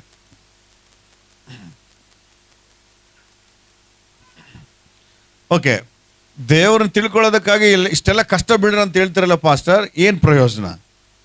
ಇದು ಕೂಡ ಗೊತ್ತಿರ್ಬೇಕಲ್ಲ, ಏನು ಪ್ರಯೋಜನ? ಹೌದು ಬಿಡ್ರಿ, ಇವತ್ತು ನನಗೊಂದು ಕೆಲಸ ಇತ್ತು, ಆ ಕೆಲಸನ ತೆಗೆದಾಕಿ ಭಾನುವಾರ ಆರಾಧನೆಗೆ ಬಂದೆ. ಸುಮಾರು ಒಳ್ಳೊಳ್ಳೆ ಬಿಸ್ನೆಸ್ಗಳು ಸಿಗ್ತಾ ಇತ್ತು, ಆ ಬಿಸ್ನೆಸ್ ಎಲ್ಲವನ್ನ ಬಿಟ್ಟು ದೇವ್ರನ್ನ ತಿಳ್ಕೊಳ್ಳೋದಕ್ಕೆ ಮೀಟಿಂಗ್ಸ್ಗಳಿಗೆ ಆರಾಧನೆಗೆ ಬಂದೆ. ಏನು ಪ್ರಯೋಜನ? ಓಕೆ, ಇವತ್ತು ಈ ವಾಕ್ಯ ಕೇಳಿದ್ರೆ ತಾನೆ, ಏನು ಪ್ರಯೋಜನ ಇದರಿಂದ? ಕೇಳಿಸ್ಕೊಳ್ಳಿ ಚೆನ್ನಾಗೀಗ. ಪೌಲನ ಮಾತನ್ನು ಯಾಕೆ ಹೇಳ್ತಾ ಇದ್ದಾನಂತಂದ್ರೆ, ಆತ್ಮಿಕ ವಿಷಯಗಳು ಶಾಶ್ವತವಾಗಿ ನಿಲ್ತವೆ, ಲೌಕಿಕ ವಿಷಯಗಳು ನಾಶವಾಗಿ ಹೋಗ್ತವೆ. ಅದಕ್ಕಾಗಿನೇ ಕ್ರಿಸ್ತನನ್ನ ತಿಳ್ಕೊಳ್ಳೋದ್ರಿಂದ ಏನು ಲಾಭ ಅಂದ್ರೆ, ಪ್ರತಿ ಸಾರಿ ನೀನು ಆಲಯದಲ್ಲಿ ಬಂದು, ಪ್ರತಿ ಸಾರಿ ಮನೆಯಲ್ಲೋ ಮತ್ತೊಂದು ಕಡೆನೋ ಪ್ರಾರ್ಥನೆ ಮಾಡಿ, ವಾಕ್ಯ ದಾನ ಮಾಡಿ, ದೇವ್ರು ಇನ್ನು ಎಂಥವನೋ, ದೇವರ ಬಗ್ಗೆ ನನಗೆ ಇನ್ನೂ ಜಾಸ್ತಿ ಗೊತ್ತಾಗಬೇಕಂತೇಳಿ ದಾಹದಿಂದ ಕೂತ್ಕೊಂಡಾಗ ಎಲ್ಲ ಕೂಡ ನಿನ್ನ ಆತ್ಮ ದೇವರಲ್ಲಿ ಉತ್ತೇಜನಗೊಳ್ತಾ ಅದು ತುಂಬ ಸ್ಟ್ರಾಂಗ್ ಆಗ್ತಾ ಹೋಗ್ತದೆ. ಅದು ಹಲ್ಲೆಲೂಯಾ, ಹಲ್ಲೆಲೂಯಾ. ನೀನು ಯಾವಾಗ ಈ ಶರೀರದ ಮಾತನ್ನ ಕೇಳಿ ಆತ್ಮಿಕ ವಿಷಯಗಳನ್ನು ನೆಗ್ಲೆಕ್ಟ್ ಮಾಡಿ ಹೊರಗಿನ ಪ್ರಪಂಚಕ್ಕೆ ಜಾಸ್ತಿ ಕೊಡ್ತಾ ವಿಷಯಕ್ಕೆ ಅಥವಾ ಟೈಮ್ ಜಾಸ್ತಿ ಕೊಡ್ತಾ ಹೋಗ್ತೀಯೋ, ಈ ಶಾರೀರಿಕ ವಿಷಯಗಳು ಸ್ಟ್ರಾಂಗ್ ಆಗ್ತಾ ಹೋಗ್ತವೆ. ಇವತ್ತು ಹೊರಗಡೆ ಸುಮ್ಮನೆ ತಿರುಗ್ತಿ, ಅನಂತರ ಕೆಟ್ಟ ಸ್ನೇಹಿತರ ಜೊತೆ ತಿರುಗ್ತಿ. ಇವತ್ತು ಸುಮ್ಮನೆ ಯಾವುದೋ ಹೊರಗಿನ ಪ್ರಪಂಚದಲ್ಲಿ ಸ್ನೇಹಿತರ ಜೊತೆ ಮೊಬೈಲಲ್ಲಿ ಯಾವುದೋ ಒಂದು ಸಣ್ಣ ಪುಟ್ಟ ರೀಲ್ಸ್ ನೋಡ್ತೀನಿ, ನಂತರ ಸಿನಿಮಾಗೆ ಹೋಗ್ಬಿಡ್ತಿ. ಶರೀರ ನಿನ್ನ ಎಳಿತೈತೆ ಪೂರ್ತಿಯಾಗಿ. ಒಂದು ವೇಳೆ ನಾವು ಈ ಲೋಕದಲ್ಲಿ ದೇವರನ್ನ ಬಿಟ್ಟು ಏನನ್ನ ಸಂಪಾದನೆ ಮಾಡೋದಾಗ್ಲಿ, ದೇವರನ್ನ ಬಿಟ್ಟು ಎಲ್ಲವನ್ನ ಕೂಡಿಟ್ಸ್ಕೊಳ್ಳೋದು, ಘನತೆ ಪಡೆಯೋದು, ಅವೆಲ್ಲ ವ್ಯರ್ಥ ಅಂತ ವಾಕ್ಯ ಹೇಳುತ್ತೆ. ನಿಮಗೆ ಇನ್ನೂ ಅರ್ಥ ಆಗೋ ಥರ ಹೇಳ್ತಾನೆ. ಫಾರ್ ಎಕ್ಸಾಂಪಲ್, ನಿಮಗೇನು ರೊಕ್ಕ ಬೇಕಲ್ಲ, ನಿಮಗೆ ದುಡ್ಡು ಬೇಕು. ಓಕೆ, ಅನಿಲ್ ಅಂಬಾನಿಗೋ ಅಥವಾ ಯಾವನೋ ಒಬ್ಬನು ರಿಚೆಸ್ಟ್ ಮ್ಯಾನಿಗಿದೆ ತಾನೆ, ಆ ಥರ ನಿನಗೆ ಅದ್ಯಾವ್ದು ಮೊನ್ನೆ ಮದುವೆ ಆಯ್ತಲ್ಲ ಅವನು ಹುಡುಗ, ಯಾರು ಏನೋ ಅನಂತ್ ಅಂಬಾನಿ ಥರ ನಿನಗೆ ಒಂದು 100 ಕೋಟಿ ಕೊಟ್ಬಿಡ್ತೀನಿ. ತಗೊಂಬಿಡು ಹೋಗ್ಲತ್ತ, ಏನಾಗದೈತೆ ನೋಡೋಣ. ದುಡ್ಡು ಬೇಕಲ್ಲ ನಿನಗೆ, ಅದಕ್ಕೆಲ್ಲ ದುಡಿಯೋಕೆ ಹೋಗ್ತಿರೋದು. ಕೊಟ್ಬಿಡ್ತಾನೆ. ನಮ್ಗೆ ಎಂಥ ಜ್ಞಾನ ಇಲ್ದಂಗೆ ಮಾಡಿದಾನೆ ಸೈತಾನ. ಚೆನ್ನಾಗಿ ಕೇಳಿಸ್ಕೊಂಡು 100 ಕೋಟಿ ಕೊಡ್ತಾನೆ. ಏನು ಮಾಡ್ತೀನಿ ನೀನು? ಓಕೆ, ನಾಳೆ ಒಂದು ಯಾವುದೋ ಒಂದು ಒಳ್ಳೆ ಪ್ಲಾಟ್ ತೊಗೋತೀಯ, ಅದರಲ್ಲಿ ಒಂದು ಡೂಪ್ಲೆಕ್ಸ್ ಬಿಲ್ಡಿಂಗ್ ಕಟ್ತೀಯ, ಒಂದು ಒಳ್ಳೆ ಹೈಫೈ ಕಾರ್ ತೊಗೋತೀಯ, ಒಳ್ಳೊಳ್ಳೆ ಮನೆಗಳು ಕಟ್ಸ್ಕೊಳ್ತಿ, ಆನಂತರ ಒಳ್ಳೆ ಬಟ್ಟೆಗಳು ತಗೋತಿ, ಆನಂತರ ಬಂಗಾರ ಗಿಂಗಾರ ಎಲ್ಲ ತಗೋತಿ, ಎಲ್ಲ ತುಂಬ ಚೆನ್ನಾಗಿ ಲಕ್ಸುರಿ ಲೈಫು. ನೋಡೋರಿಗೆಲ್ಲ ಕೂಡ ಕೈಯಲ್ಲಿ ಉಂಗುರಗಳಿರ್ತವೆ. ಹೊರಗೆ ಬಂದು ಏನು ಎಂತ ಹೆಂಗಾಗ್ಬಿಟ್ಟ ಅಂತ ಅಂತೀವಿ. ರಾತ್ರಿ ಮಲಗಿ ಮುಂಜಾನೆ ಎದ್ದಾಳಿದ್ರೆ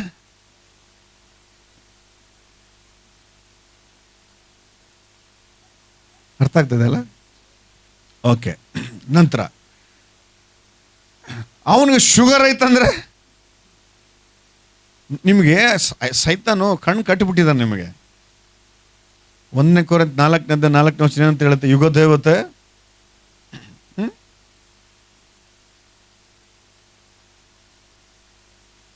ಓದಿಯ ಮತ್ತೇನಂತಿದೆ?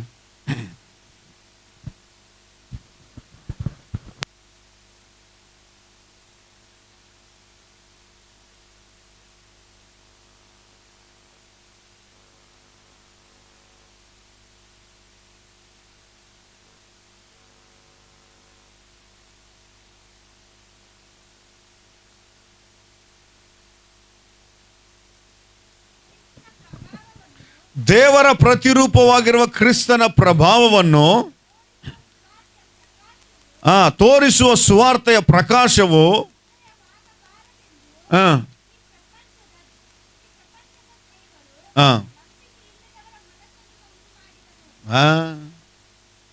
ಏನ್ ಮಾಡಿದಾನೆ? ಈಗ ಒಂದು ಎಕ್ಸಾಂಪಲ್ ಹೇಳ್ತಾನೆ ಕೇಳಿ. ಈಗ ಇದೇ ರೂಟ್ನಲ್ಲಿ ಹೋಗೋ ಆಫೀಸರ್ಗಳು ಕೇಳಿಸ್ಕೊಳ್ತಾ ಇದ್ರೆ ಎಲ್ಲರೂ? ಇದೇ ಬರ್ತಾ ಇದೆ ಇಲ್ಲ? ಇದೇ ರೂಟ್ಗೆ ಹೋಗೋ ಆಫೀಸರ್ಗಳು, ಕಾಲೇಜ್ ಸ್ಟೂಡೆಂಟ್ಸ್ಗಳು, ರ್ಯಾಂಕ್ ಬಂದಿರೋರು, ಕಾರ್ನಾಗ ಹೋಗೋರು ನಿಮ್ಮನ್ನು ನೋಡಿ ಏನು ಅನ್ಕೋತಾರೆ ಅಂದರೆ, ಇವೇ ಹುಚ್ಚು ಇದ್ದಂಗೆ ಅದಾವ. ಅದೇ ಬಿದ್ದೋಗಿರೋ ಬಿಲ್ಡಿಂಗ್ ಅಲ್ಲ, ಇನ್ನು ಪ್ಲಾಸ್ಟಿಂಗ್ ಆಗ್ಲಿರೋ ಬಿಲ್ಡಿಂಗ್ನಾಗೆ ಒಳಗೆ ಕೂತ್ಕೊಂಡು ಯಾವ ಕರ್ಟನ್ಗಳು ಹಾಕ್ಕೊಂಡು ಅಲ್ಲೆಲ್ಲೂ ಅಂತ ಹುಚ್ಚರಂತ ಅವ್ರು ಅಂತಾರೆ. ನಿಜವಾಗ್ಲೂ ಅಂತಾರೆ ನಿಮ್ಮನ್ನ? ಅಂತಾರೋ ಇಲ್ಲ? ನಿಜವಾಗ್ಲೂ ಅಂತಾರೆ. ಮಾಡೋಕ್ಕೇನೋ ಕೆಲಸ ಇಲ್ಲ ಅದಕ್ಕಿಂತ ಮಾಡ್ಕೊಂತ ಕುಂತಾರಂತ ಅವ್ರು ಅಂತಾರೆ. ಬಟ್ ನಾವಂತೇವೆ ಅವ್ರನ್ನ ಹುಚ್ಚರಂತೇಳಿ. ಯಾಕೆ ಗೊತ್ತಾ? ವಾಕ್ಯ ಏನು ಹೇಳ್ತದಂದ್ರೆ, ಶಿಲುಬೆಯ ವಿಷಯವಾದ ಮಾತು ನಾಶನ ಮಾರ್ಗದವ್ರಿಗೆ ಹುಚ್ಚುತನ, ಬಟ್ ರಕ್ಷಣೆ ಮಾರ್ಗದಲ್ಲಿ ನಮಗದು ದೇವರ ಶಕ್ತಿ. ಸೊ ಇಲ್ಲಿ ಕೂತಂತ ನೀವು ಕೂಡ ಹಂಗೆ ದಾರಿನಾಗ ಹೋಗೋರೆ. ನೀನೇನು ಮ್ಯಾಗ್ಲಿಂದ ಉದುರು ಬಿದ್ದಿಲ್ಲ, ನೀನು ಹಿಂಗೆ ದಾರಿನಾಗ ಹೋಗ್ತಾನೆ. ಹಿಂಗೆ ನೋಡಿ ಇವ್ರನ್ನ ಹುಚ್ಚರಿದ್ದಂಗೆ ಇದಾರಲ್ಲ, ಅಲ್ಲೆಲ್ಲೂ ಅಂತಾರೆ, ಏಸಯ್ಯ ಅಂತಾರಂತ ಓದೋನು. ಮತ್ತೆ ಈಗ ಒಳಗೆ ಬಂದು ಕೂತಿ ನೀನು ಯಾಕೆ ಒಳಗೆ ಬಂದು ಕೂತೀಯ? ನಿನಗೆ ಗೊತ್ತಾಗಿರೋದು ಏನಂತಂದರೆ, ಈ ಲೋಕದಲ್ಲಿ ನಾವು ಏನು ದುಡಿದ್ರು, ಏನು ಮಾಡಿದ್ರು, ಈ ಲೋಕದಲ್ಲಿ ಎಷ್ಟೇ ಆಸ್ತಿ ಅಂತಸ್ತಿದ್ರು, ಎಷ್ಟೇ ಘನತೆ ಇದ್ರು ಕೂಡ ಬದುಕೋದಕ್ಕೆ ದೇವರ ಕೃಪೆ ಬೇಕಂತೇಳಿ ಗೊತ್ತು ಮಾಡ್ಕೊಂಡು ಒಳಗೆ ಬಂದಿ ನೀನು. ಕರೆಕ್ಟಾ? ಬದುಕೋದಕ್ಕೆ ಏನು ಬೇಕು? ಭಾಳ ಜನ ನಿಮ್ಗೆ ಅರ್ಥ ಆಗ್ತದಿಲ್ಲ. ಬೆಸ್ಟ್ ನಿಜವಾಗ್ಲೂ ಚೆನ್ನಾಗಿ ಯೋಚನೆ ಮಾಡ್ರಿ. ಬದುಕೋದಕ್ಕೆ ಏನು ಬೇಕು? ಇದೇ ಪ್ರಶ್ನೆ ಯಾರಾದ್ರೂ ಮನೇಲಿ ಒಬ್ಬ ಯಜಮಾನ ಕೇಳೇನಂತಂದ್ರೆ, ಮಗ ಅವಾಗ ತಾನು ಮದುವೆ ಆಗಂದ್ರೆ, ಬದುಕೋದಕ್ಕೆ ನನಗೊಂದು ಮನೆ ಕಟ್ಸ್ಕೊಡ್ಬೇಕು, ನೀನು ಮನೆ ಕೊಡ್ಸ್ಕೊಡ್ಬೇಕು, ಕಾರ್ ಕೊಡ್ಬೇಕು, ನನಗೆ ತಿಂಗಳ ಸ್ಯಾಲ್ರಿ ಕೊಡ್ಬೇಕು, ನನಗೆ ಮದುವೆ ಮಾಡಬೇಕು, ಇವೆಲ್ಲ ಕೇಳ್ತಾನಲ್ಲ ಅವನು. ಓಕೆಪ್ಪ ಮನೆ ಇದೆ, ಮನೆಗೆ ಸಾಮಾನುಗಳು ಬೇಕು, ಗ್ಯಾಸ್ ಬೇಕು, ನನಗೆ ಎಲ್ಲ ಕೇಳ್ತಾನೆ. ಬದುಕೋದಕ್ಕೆ ಏನು ಬೇಕು? ಇವೆಲ್ಲ ಬೇಕು ಅನ್ಕೊಂಡಾನೆ.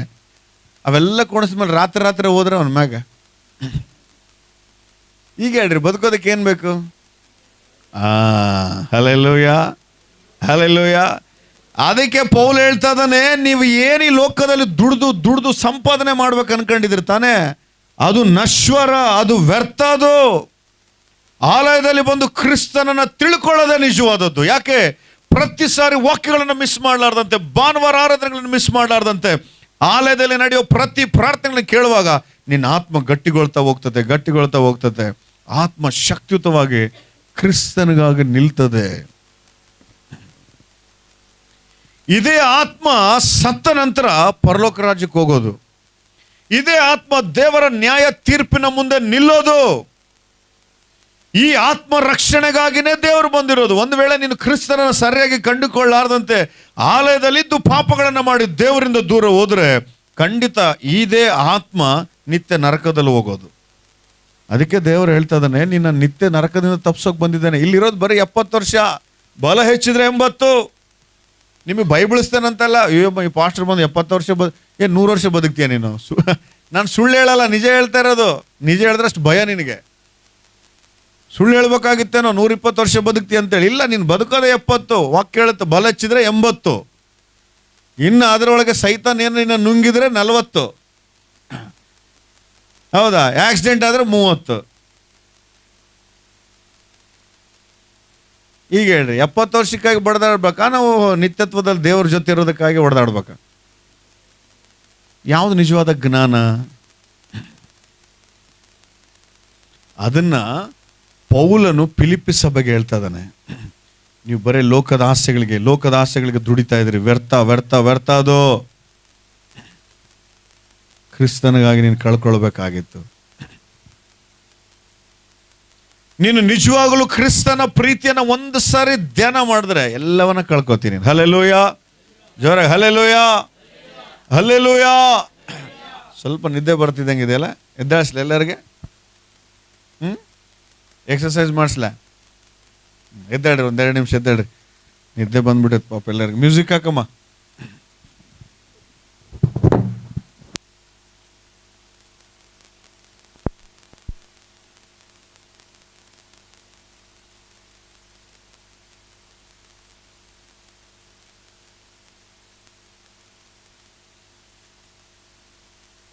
ಹಲ್ಲೆಲೂಯಾ, ಜೋರಾಗಿ ಜೋರಾಗಿ ಹಲ್ಲೆಲೂಯಾ. ಸ್ವಲ್ಪ ಜೋರ ಮ್ಯೂಸಿಕ್ ಹಾಕಮ್ಮ. ಡಿಕ್ ಚಿಕ್ ಅಂತ ಬರ್ಬೇಕು ನೋಡಂಗೆ, ನಿದ್ದೆ ಹೋಗ್ಬೇಕು ಎಲ್ಲರಿಗೆ.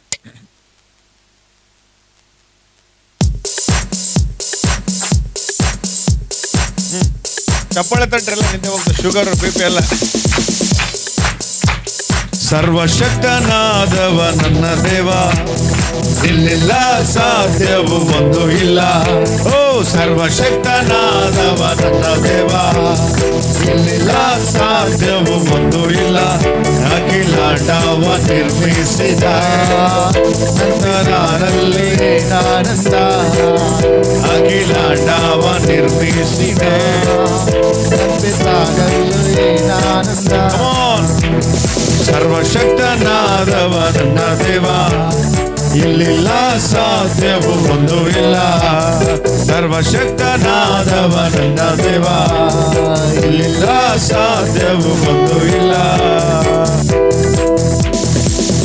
Hallelujah Jehovah Rapha, hallelujah Jehovah Shammah, hallelujah Jehovah ರೂವಾ, hallelujah Jehovah Shalom,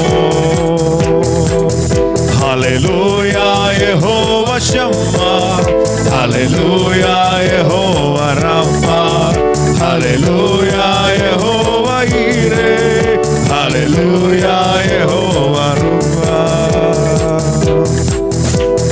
hallelujah hallelujah hallelujah hallelujah. ಚಪ್ಪಾಳೆ ತಟ್ಬೇಕು, ನಿಮ್ಗೆ ನಿದ್ದೆ ಹೋಗೋದಕ್ಕೆ. Hallelujah hallelujah hallelujah hallelujah hallelujah hallelujah. ಸಿಂಹದ ಮೇಲೂ ಸರ್ಪದ ಮೇಲೂ ನಡೆದೆ ಹೋಗುವೆ. ಹಲ್ಲೆಲೂಯಾ. ಸಿಂಹದ ಮೇಲೂ ಸರ್ಪದ ಮೇಲೂ ನಡೆದೆ ಹೋಗುವೆ. ಶಕ್ತಿಯ ಜಯಿಸಲು ಅಧಿಕಾರ ನನಗುಂಟು. ಹಲ್ಲೆಲೂಯಾ. ವೈರಿಯ ಸಕಲ ಶಕ್ತಿಯ ಜಯಿಸಲು ಅಧಿಕಾರ ನನಗುಂಟು. ಆಮೆನ್. ಹಲ್ಲೆಲೂಯಾ. ಆನಂದವೇ. ಚಪ್ಪಾಳೆ ತಡೆದ. ಹಲ್ಲೆಲೂಯಾ ಹಲ್ಲೆಲೂಯಾ ಆನಂದವೇ. ಹಲ್ಲೆಲೂಯಾ ಆನಂದವೇ. ಸ್ತುತಿಸುವೆ ಸ್ತುತಿಸುವೆ ಸ್ತುತಿಸುತ್ತಲೇ ಇರುವೆ. ಸ್ತುತಿಸುವೆ ಸ್ತುತಿಸುವೆ ಸ್ತುತಿಸುತ್ತಲೇ ಇರುವೆ. ಹಲ್ಲೆಲೂಯಾ ಆನಂದವೇ. ಹಲ್ಲೆಲೂಯಾ ಆನಂದವೇ. ಹಲ್ಲೆಲೂಯಾ ಆನಂದವೇ. ಹಲ್ಲೆಲೂಯಾ ಆನಂದವೇ. ಸ್ತುತಿಸುವೆ ಸ್ತುತಿಸುವೆ ಸ್ತುತಿಸುತ್ತಲೇ ಇರುವೆ. ಸ್ತುತಿಸುವೆ ಸ್ತುತಿಸುವೆ ಸ್ತುತಿಸುತ್ತಲೇ ಇರುವೆ. ಹಲ್ಲೆಲೂಯಾ. ದಯಮಾಡಿ ಕೂತ್ಕೊಳ್ಳಿ. ಇನ್ನೊಂದು 10 ನಿಮಿಷ ಮುಗಿಸ್ತಾರೆ, ನಿದ್ದೆ ಮಾಡಬೇಡ್ರಿ. ಪೌಲನ್ ಹೇಳ್ತಾ ಇದ್ದಾನೆ ಇಲ್ಲಿ, ಕ್ರಿಸ್ತನ ನಿಮಿತ್ತ ನಾನು ಕೆಲವು ವಿಷಯಗಳನ್ನ ಕಳ್ಕೊಂಡಿದ್ದಾನೆ. ಸಂತೋಷವಾಗಿ ಎಣಿಸಲ್ಪಡುವಂತ ಕೆಲವು ವಿಷಯಗಳನ್ನು ನಾನು ಕಳ್ಕೊಂಡಿದ್ದಾನೆ. ದೇವರು ಘನತೆಯನ್ನ, ಸಂತೋಷವನ್ನ, ಪ್ರಾಣವನ್ನ ನಮಗಾಗಿ ಕಳ್ಕೊಂಡು ಒಂದು ಪ್ರಶ್ನೆ ಕೇಳ್ತಾನೆ, ಎಷ್ಟು ಜನ ನಾವು ಕ್ರಿಸ್ತನಿಗಾಗಿ ದುಡ್ಡನ್ನು ಕಳ್ಕೊಂಡಿದ್ದೇವೆ? ನಾನು ಕಳ್ಕೊಂಡಿದ್ದೇನೆ. ಬೈಬಲ್ ಕಾಲೇಜ್ ಮಾಡೋ ಟೈಮ್ನಾಗೆ ಫೀಸ್ ಕಟ್ಟೋಕೆ ದುಡ್ಡಿಲ್ಲ ಅಂದರೆ ನಾನು ಗಾಡಿನೇ ಮಾರಿ ಬೈಬಲ್ ಕಾಲೇಜ್ ಮಾಡಿದ್ದೇನೆ ನಾನು.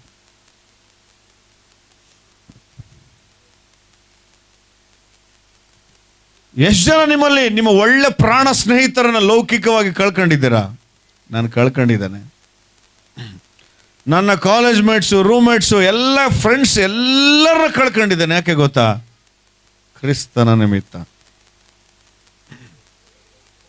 ಯಾವಾಗ ನಾವು ಕ್ರಿಸ್ತನ ನಿಮಿತ್ತ ಲೋಕದ ಸ್ನೇಹಿತರನ್ನ ಕಳ್ಕೊಂಡ್ವೋ, ಆತ್ಮಿಕವಾಗಿ ಎಷ್ಟೋ ಜನ ಸ್ನೇಹಿತರನ್ನ ಕೊಟ್ಟನು ದೇವರು. ಆ ಲೌಕಿಕವಾದಂಥ ಸ್ನೇಹಿತರು ಮೋಸ ಮಾಡ್ತಾ ಇದ್ರೇನೋ, ಬಟ್ ಆತ್ಮಿಕ ಸ್ನೇಹಿತರು ಮೋಸ ಮಾಡೋದಿಲ್ಲ. ಹಲ್ಲೆಲೂಯಾ. ಅದಕ್ಕಾಗಿ ನಮಗೆ ಗೊತ್ತಾಗಬೇಕಾಗಿರುವಂಥ ವಿಷಯ, ನಾವು ಆತನಿಗಾಗಿ ಏನಾದರೂ ಕಳ್ಕೊಳ್ಬೇಕು. ನಾವು ಈ ಲೋಕದಲ್ಲಿ ಅತಿಶಯವಾಗಿ ಕಾಣುವಂಥ ವಿಷಯಗಳನ್ನು ನಷ್ಟವಾಗಿ ನಾವು ಪರಿಗಣಿಸಬೇಕು. ಇವತ್ತು ನಮ್ಮನ್ನು ನಾವು ಪರೀಕ್ಷೆ ಮಾಡಿಕೊಳ್ಳೋಣ, ಏನನ್ನು ಕಳ್ಕೊಳ್ತಾ ಇದ್ದಾವೆ, ಏನನ್ನು ಬಿಟ್ಟು ಬಂದಿದ್ದೇವೆ ದೇವರಿಗಾಗಿ. ಅಬ್ರಹಾಮನಿಗೆ ಹೇಳಿದ್ದು ದೇವರು, ನೀನು ಸ್ವಂತ ದೇಶವನ್ನ ಆರಾಮಾಗಿ ಬಿಟ್ಟು ಬರ್ಬೋದು, ಆದರೆ ಸ್ವಂತ ಪ್ರಜೆಗಳನ್ನು ವೆರಿ ಡೇಂಜರಸ್. ಇವತ್ತು ಕ್ರಿಸ್ತನಿಗಾಗಿ ನಮ್ಮ ಬಂಧುಗಳನ್ನ ಬಿಟ್ಕೊಡಕ್ ಆಗ್ತಾ ಇಲ್ಲ ನಮ್ಮ ಕೈಲಿ. ಇವತ್ತು ಕ್ರಿಸ್ತನಿಗಾಗಿ ನಮ್ಮ ಸ್ವಂತ ಸ್ನೇಹಿತರನ್ನ ಬಿಟ್ಕೊಡಕ್ ಆಗ್ತಾ ಇಲ್ಲ. ಯಾಕೆಂದ್ರೆ ಅಣ್ಣ ಇವತ್ತು ಸಂಡೇ ಅವ್ರ ಫಂಕ್ಷನ್ಗೆ ಹೋಗಿಲ್ಲ ಅಂದ್ರೆ ಅವ್ರು ಮತ್ತೆ ನನ್ನ ಮಾತಾಡ್ಸಲ್ಲ. ಅವನು ಮಾತಾಡ್ಸಲಾರ್ದೇ ಇರೋದು ಬೇಕೋ, ದೇವ್ರು ಮಾತಾಡ್ಸಲಾರ್ದೇ ಇರೋದು ಬೇಕೋ ನನಗೆ? ಅವನು ಮಾತಾಡ್ಸಲ್ಲ ಅಂತ ಫಂಕ್ಷನ್ ಹೋಗಿದ್ದಿ ಸಂಡೇ, ಓಕೆ ಫೈನ್. ನೀನು ಕಷ್ಟ ದಿನದಲ್ಲಿ ದೇವ್ರು ಮಾತಾಡ್ಸಲ್ಲ, ಅವಾಗೇನು ಮಾಡ್ತೀಯ? ಹಲ್ಲೆಲೂಯಾ. ಅಬ್ರಹಾಮನಿಗೆ ಹೇಳ್ತಾ ಇದ್ದಾನೆ, ಸ್ವಂತ ದೇಶವನ್ನ, ಸ್ವಂತ ಪ್ರಜೆಗಳನ್ನ, ತಂದೆ ಮನೆಯನ್ನ ಕೂಡ ತಂದೆ ಮನೆಯನ್ನ ಕೂಡ ಕಳ್ಕೊಂಡು ನೋಡು, ಸ್ವಂತ ದೇಶನ ಬಿಟ್ನು, ಸ್ವಂತ ಪ್ರಜೆಗಳನ್ನ ಬಿಟ್ನು, ತಂದೆಯನ್ನ ಕೂಡ ಬಿಟ್ಟು ಬಂದು, ವಾವ್, ಇವತ್ತು ಇಡೀ ಪ್ರಪಂಚಕ್ಕೆ ತಂದೆ ಆಗ್ಬಿಟ್ನು. Hallelujah, hallelujah, hallelujah. ಅದಕ್ಕಾಗಿ ಕ್ರಿಸ್ತನಲ್ಲಿ ನಾವು ಏನಾದರೂ ಕಳ್ಕೊಂಡಾಗ ಮಾತ್ರವೇ ದೇವರಲ್ಲಿ ನಾವು ಆಶೀರ್ವಾದ ಹೊಂದೋದು. ಏನನ್ನ ನಷ್ಟವಾಗಿ ಎಣಿಸಿದಾಗ ಮಾತ್ರವೇ ಕ್ರಿಸ್ತನಲ್ಲಿ ಕೆಲವು ಲಾಭದಾಯಕವಾದಂಥ ವಿಷಯಗಳನ್ನ ನಾವು ಕಂಡುಕೊಳ್ಳೋದು. ಪೌಲನು ಹೇಳ್ತಾ ಇದ್ದಾನೆ, ನಾನು ಎಲ್ಲವನ್ನ ನಷ್ಟವನ್ನು ಎಣಿಸ್ತಾ ಇದ್ದಾನೆ, ಕಸವನ್ನು ಎಣಿಸ್ತಾ ಇದ್ದಾನೆ. ಇವತ್ತು ನಾವೇನು ಮಾಡ್ತಾ ಇದ್ವಿ? ಆ ಕಸವನ್ನು ಎಣಿಸಿದ್ ನಾವು ಇಟ್ಕೊಂತಿದ್ವಿ, ಬಾ ನನ್ನ ಕಡೆ ಅಂತೇಳಿ.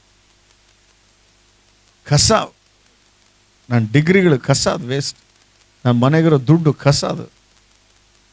ಯಾಕೆ ಗೊತ್ತಾ? ಅದು ನಿನ್ನ ಬದುಕಿಸೋದಿಲ್ಲ. ನಿಮಗೆ ಬೈಬಿಳ್ಸಕ್ಕೆ ಹೇಳ್ತಾ ಇಲ್ಲ ಈ ಮಾತು. ನಿನಗೆ ಎಷ್ಟು ದುಡ್ಡಿದ್ರು ಕೂಡ ಡಾಕ್ಟ್ರ್ ಇನ್ನೊಂದು ಅರ್ಧ ಗಂಟೆಗೆ ಇರಲ್ಲ ಇವನಂತಂದರೆ ಅದು ವ್ಯರ್ಥ ತಾನೆ. ಅವಾಗ ಗೊತ್ತಾಗುತ್ತೆ ದುಡ್ಡಿನ ಬೆಲೆ ನಮಗೆ.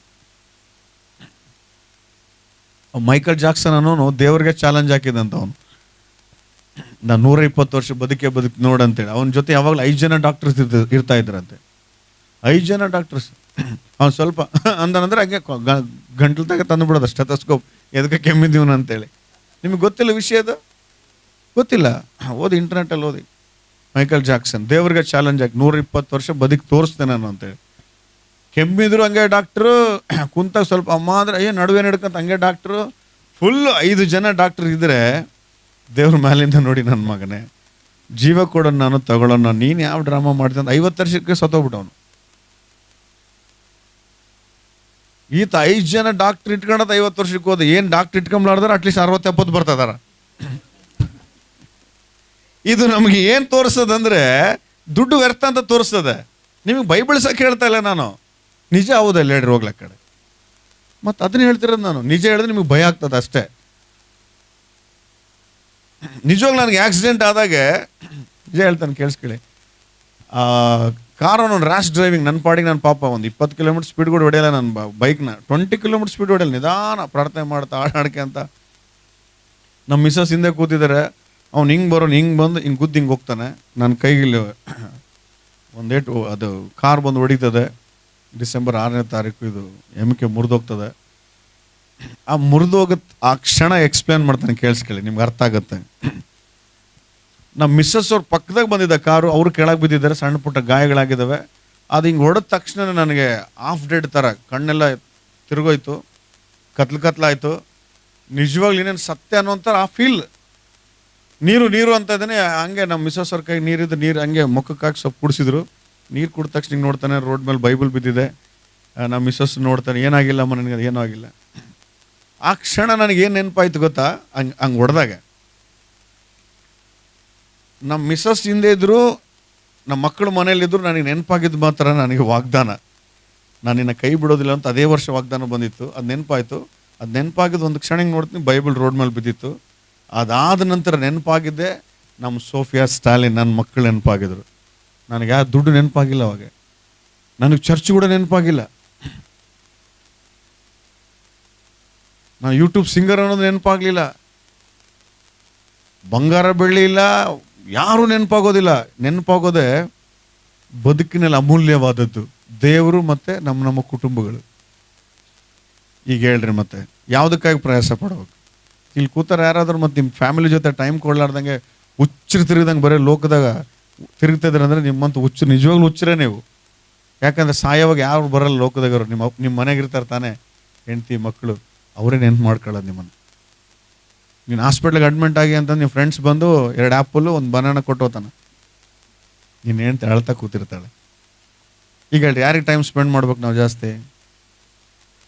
ನೀವು ನೋಡಿದ್ರೆ ನನಗೇನು ಒಡೆಯರ್ ಥರ ಕಾಣಿಸ್ತಾರೆ. ನಾನು ಹೇಳೋದಕ್ಕೆ ಅರ್ಥ ಆಗ್ತದಿಲ್ಲಪ್ಪ ಸಿದ್ದೇಶ್ ಅವರೇ, ಯಾರಿಗೆ ಟೈಮ್ ಸ್ಪೆಂಡ್ ಮಾಡಬೇಕು?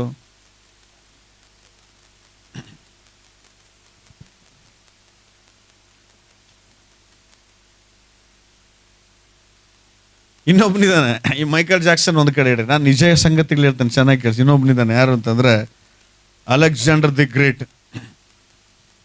ಕೇಳಿದ್ರಲ್ಲ ಒಂದ್ಸರಿ, ಇಲ್ಲೇ ಹೇಳಿದ್ದೆ ಅನಿಸುತ್ತೆ, ಹೇಳಿಲ್ಲ? ಅವನು ಇಡೀ ಅರ್ಧ ಪ್ರಪಂಚನ ಗೆದ್ದುಬಿಟ್ಟಿದ್ದ. ಅದಕ್ಕೆ ಅವನು ಅಲೆಕ್ಸಾಂಡರ್ ದಿ ಗ್ರೇಟ್ ಅಂತ ಕರೀತಾರೆ. ಅರ್ಧ ಪ್ರಪಂಚ ಎಲ್ಲಿ ಅವನು ಗ್ರೀಕ್ ದೇಶದಿಂದ ಗೆದ್ದಕಂತ ಬಂದು ಇಂಡಿಯಾವರೆಗೂ ಬಂದ್ಬಿಟ್ಟಾನ. ಅವನು ಪ್ರಪಂಚನ ಗೆಲ್ಬೇಕು ಅನ್ನೋಂಥ ಆಸೆ ಅವನಿಗೆ. ಅದಕ್ಕೆ ಅವನಂತ ಪರಾಕ್ರಮಿ ಭೂಮಿ ಮೇಲೆ ಯಾರೂ ಇಲ್ಲ ಈಗ ಪ್ರೆಸೆಂಟ್. ಹಿಟ್ಲರ್ ಅಲ್ಲೇ ಸುತ್ತಮುತ್ತ ಜರ್ಮನ್ ಮತ್ತು ರಷ್ಯಾ ಆಯಾ ಪ್ರಾಂತ್ಯಗಳ ಮೇಲೆ ಯುದ್ಧ ಮಾಡಿ ಯಹೂದರೆಲ್ಲ ಸ್ವಲ್ಪ ಹೊಡೆದಾಕಿ ಫೇಮಸ್ ಆದವನು. ಬಟ್ ಇವನು ಹಂಗಲ್ಲ, ದೇಶಗಳು ಗೆದ್ದಕಂತ ಬಂದಿರೋನು. ಇವೊಂದು ಸ್ಟೋರಿ ಕೇಳಿದ್ರೆ ನನಗೆ ನಗು ಬರುತ್ತೆ. ಹೆಂಗಂದ್ರೆ ಪಾಪ ಇಂಡಿಯಾಗೆ ಬರಬಾರ್ದಾಗಿತ್ತು ಅವನು ಗೆದ್ದಕಂತ. ನಿಜವಾಗ್ಲು ಎಲ್ಲೇನೋ ಬೇರೆ ಹೋಗಿದ್ರೆ ಬದುಕ್ತಿದ್ದೇನೋ.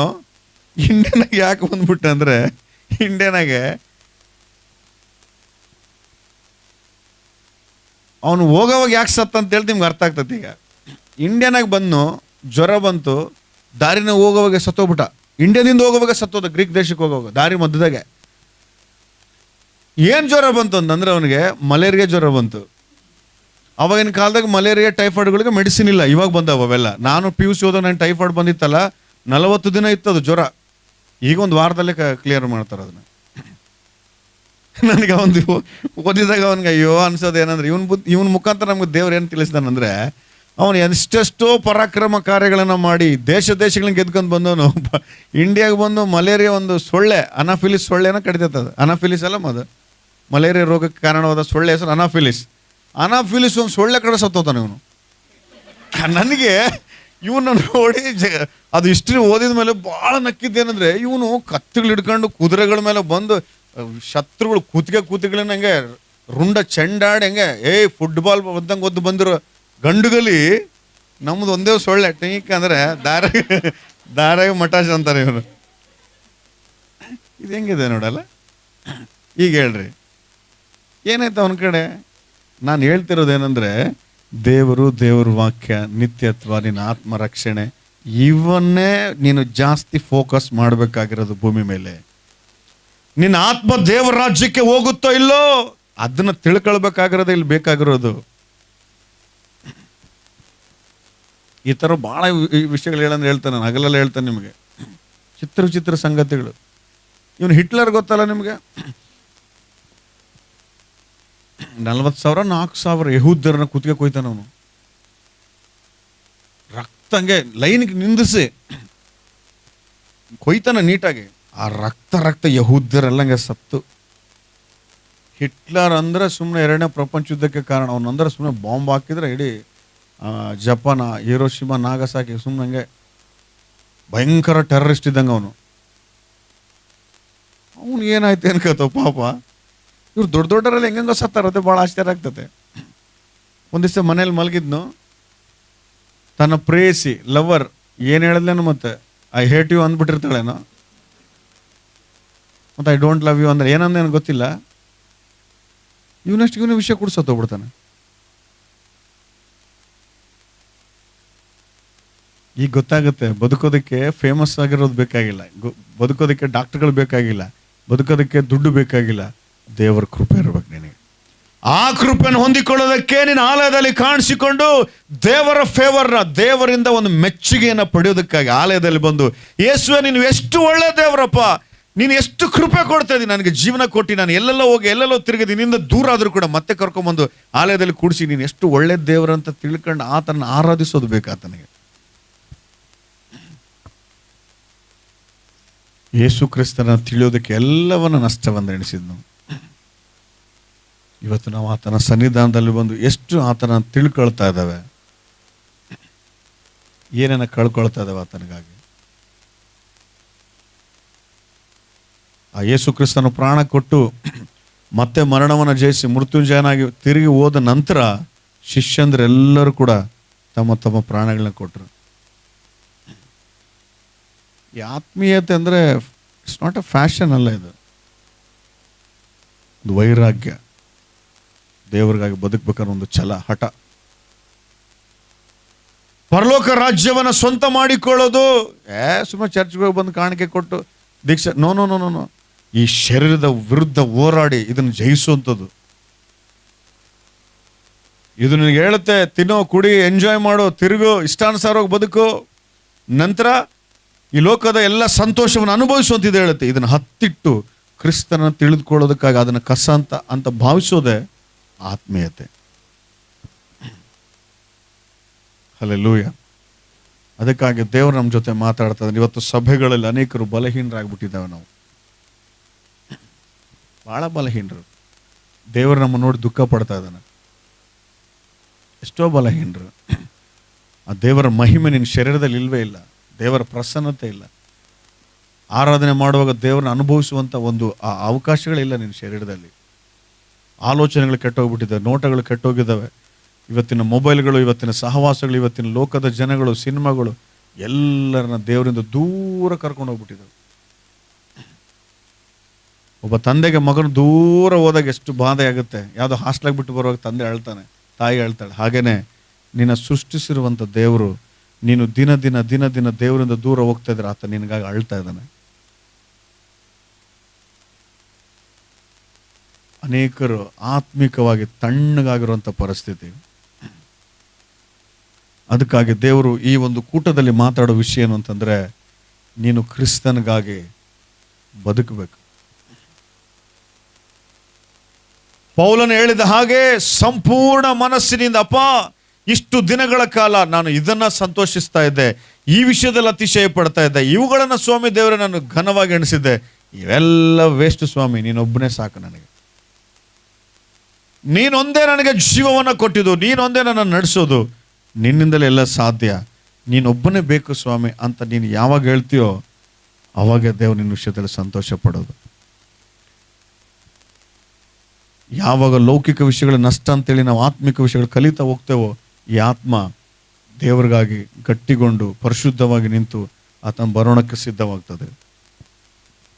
ಸೇಮ್ ಹಾಗೇನೆ ನೀವು ಎಷ್ಟು ಊಟ ಮಾಡಿದ್ರೆ ಈ ಶರೀರ ಯಾವ ರೀತಿ ಬಲ ಹೊಂದುತ್ತದೋ, ಈ ಆತ್ಮ ಕೂಡ ಅಷ್ಟೇ. ಎಷ್ಟು ವಾಕ್ಯ ಕೇಳ್ತೀವೋ, ಎಷ್ಟು ಪ್ರಾರ್ಥನೆ ಮಾಡ್ತೀವೋ, ಈ ಆತ್ಮ ಬಲ ಹೊಂದುತ್ತದೆ. ನಾವು ಶರೀರಕ್ಕೆ ಒಂದು ದಿನ ಊಟ ಇಲ್ಲ ಅಂತಂದ್ರೆ ಇರೋಕ್ಕಾಗಲ್ಲ. ಸೊ ಆತ್ಮ ಕೂಡ ಒಂದು ದಿನ ವಾಕ್ಯ ಧ್ಯಾನ ಮಾಡಿದ್ರೆ, ಮಾಡದೇ ಇದ್ರೆ ಇರಲಾರ್ದೆ ಇರ್ಬೇಕದು. ಅಯ್ಯೋ ಮಾಡ್ಬೇಕನ್ನೋ ಆಲೋಚನೆ ಬರಬೇಕು.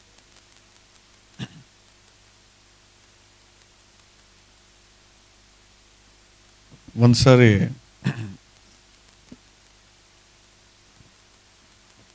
ಎಂಥ ಪರಿಸ್ಥಿತಿ ಆಗಿದೆ ಅಂದರೆ ಸೈತಾನ್ ಹೆಂಗೆ ಹಿಡ್ಕೊಂಡ್ಬಿಟ್ಟಿದ್ದಾನೆ ನಮ್ಮನ್ನ ಅಂದರೆ, ನಿನ್ನೆ ಅಲ್ಲಿ ಹೇಳ್ತಾ ಇದ್ದೆ ಈ ಮಾತನ್ನು.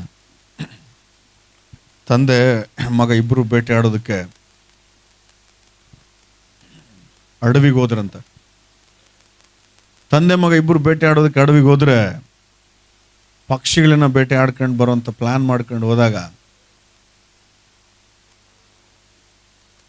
ಒಂದೇ ಸಲ ಗಾತ ಇಟ್ಬಿಡೋಣ, ಯಾವುದೊಂದು ಗಿಡಗಳಲ್ಲಿ ಪಕ್ಷಿಗಳು ಕೂತಿದ್ರೆ ಒಂದೇ ಸಲ ಸತ್ತೋಗ್ಬಿಡ್ತಾವೆ. ಒಂದು ಒಳ್ಳೆ ಪ್ಲಾನ್ ಹೊಡೆದು ನಮ್ಮನ ಶಬ್ದಕ್ಕೆ ಗೊತ್ತಲ್ಲ, ಗಾತ ಇಡೋದಂದ್ರೆ ಕಲ್ಲು ಹೊಡಿತಾರಲ್ಲ ಅದು. ರಾತ್ರಿ ಹೋಗಿ ಸಂಜೆ ಹೊತ್ತಿನಲ್ಲಿ ಹೋಗಿ ಗಾತ ಇಟ್ಟು ದೂರ ಬಂದು ಕೂತಿದ್ದಾರೆ. ಪಕ್ಷಿಗಳೆಲ್ಲ ಬಂದು ರಾತ್ರಿ ಗೂಡು ಕಟ್ಟಿರೋವು ಅಥವಾ ಆ ಮರದಲ್ಲಿ ಬಂದು ಕೂತವು. ಮುಂಜಾನೆ ಹೊತ್ತಿಗೆ ಗಾತನ ಸ್ಫೋಟ ಮಾಡಿದರು, ಹೊಡಿತು. ಹೊಡೆದ ತಕ್ಷಣವೇ ಕೆಲವು ಆರೋದವು, ಇನ್ನು ಕೆಲವು ಸತ್ತು ಬಿದ್ದುವು, ಇನ್ನು ಕೆಲವು ಅರೆಜೀವ ಅತ್ತಗಿತ್ತ ರೆಕ್ಕೆ ಕಟ್ಟಾಗಿ ಅದು ಹೀಗೆ ಗಾಯಗೊಂಡರಂಥವು. ಮಗ ಓಡಿ ಹೋಗಿ ಸತ್ತಿರೋವನ್ನೆಲ್ಲ ಬ್ಯಾಗ್ನಾಗ ಹಾಕ್ತಾ ಇದ್ದು. ಒಳ್ಳೆ ಕೆಲಸ ಮಾಡ್ತಾನೆ ಅಂತ ಕಲೆಕ್ಟ್ ಮಾಡ್ತಿದ್ದಾನೆ.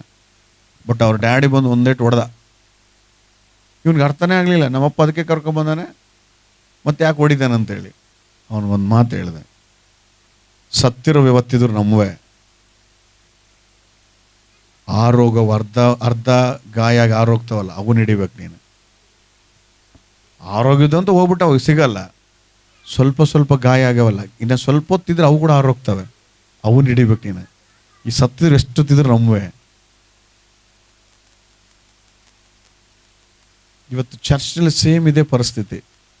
ಹೇಗೆ ಸೈತಾನ್ ಹೇಳ್ತಾನೆ, ಹೊರಗಿರೋರೆಲ್ಲ ನನ್ನವರೇ, ಸತ್ತೋಗ್ಯಾರೆಲ್ಲರೂ ಅವರು. ಮೋಸದಲ್ಲಿ, ವಂಚನದಲ್ಲಿ, ವ್ಯಭಿಚಾರದಲ್ಲಿ, ಕಳ್ತನದಲ್ಲಿ ಸತ್ತೋಗ್ಬಿಟ್ರೆ ಆತ್ಮಿಕವಾಗಿ ನಮ್ಮವರವು. ಅವನು ಹೇಳ್ತಾನೆ, ಚರ್ಚ್ನಲ್ಲಿ ಅರ್ಧಂಬರ್ಧ ಆತ್ಮೀಯತೆ ಮೇಂಟೈನ್ ಮಾಡ್ತಾರೋ ಅವ್ರು ಹಿಡ್ಕೊಂಬ ನೀನು ಹೋಗಿ. ಅವರು ಡೇಂಜರ್. ಅವರು ಇವತ್ತಿದ್ರು ನಾಳೆ ಆರ್ತಾರೆ. ಅವರು ಕೆಲವರು ಆರೋಗ್ಬಿಟ್ಟಿದ್ದಾರೆ. ಆರೋಗಿ ಪಾಸ್ಟ್ಗಳಾಗಿ ಸೇವೆ ಮಾಡೋರು ಇದ್ದಾರೆ, ಆರೋಗಿ ದೇವ್ರಿಗಾಗಿ ಆರಾಧನೆ ನಾಯಕರಾಗಿರೋರು ಇದ್ದಾರೆ, ಆರೋಗಿ ಪ್ರವಾದಿಗಳಾಗಿರೋರು ಇದ್ದಾರೆ, ಆರೋಗಿ ಕ್ರಿಸ್ತನ್ಗಾಗಿ ಬದುಕುವಂಥ ಸಾಕ್ಷಿಗಳಾಗಿದ್ದಾರೆ. ಆದರೆ ಕೆಲವರು ಚರ್ಚ್ನಲ್ಲಿ ಅವಾಗವಾಗ ನಿದ್ದೆ ಮಾಡ್ತಾ, ಅವಾಗವಾಗ ವಾಕ್ಯ ಕೇಳ್ತಾ, ಅವಾಗವಾಗ ಪ್ರಾರ್ಥನೆ ಮಾಡ್ತಾ, ಅವಾಗವಾಗ ಚರ್ಚಿಗೆ ಬರೋದು ಇದಾರೆ ತಾನೆ, ಅವ್ರನ್ನ ಹಿಡ್ಕೊಂಬ ನೀನು. ಯಾಕೆ ಇವತ್ತಿದ್ರೆ ನಾಳೆ ಅವ್ರು ಪಾಸ್ಟರ್ ಆರಿಸ್ಬಿಡ್ತಾನೆ ಅವ್ರನ್ನ. ಅನೇಕರನ್ನ ಇದೇ ರೀತಿ ಸೈತಾನ ಹಿಡಿದ್ರು.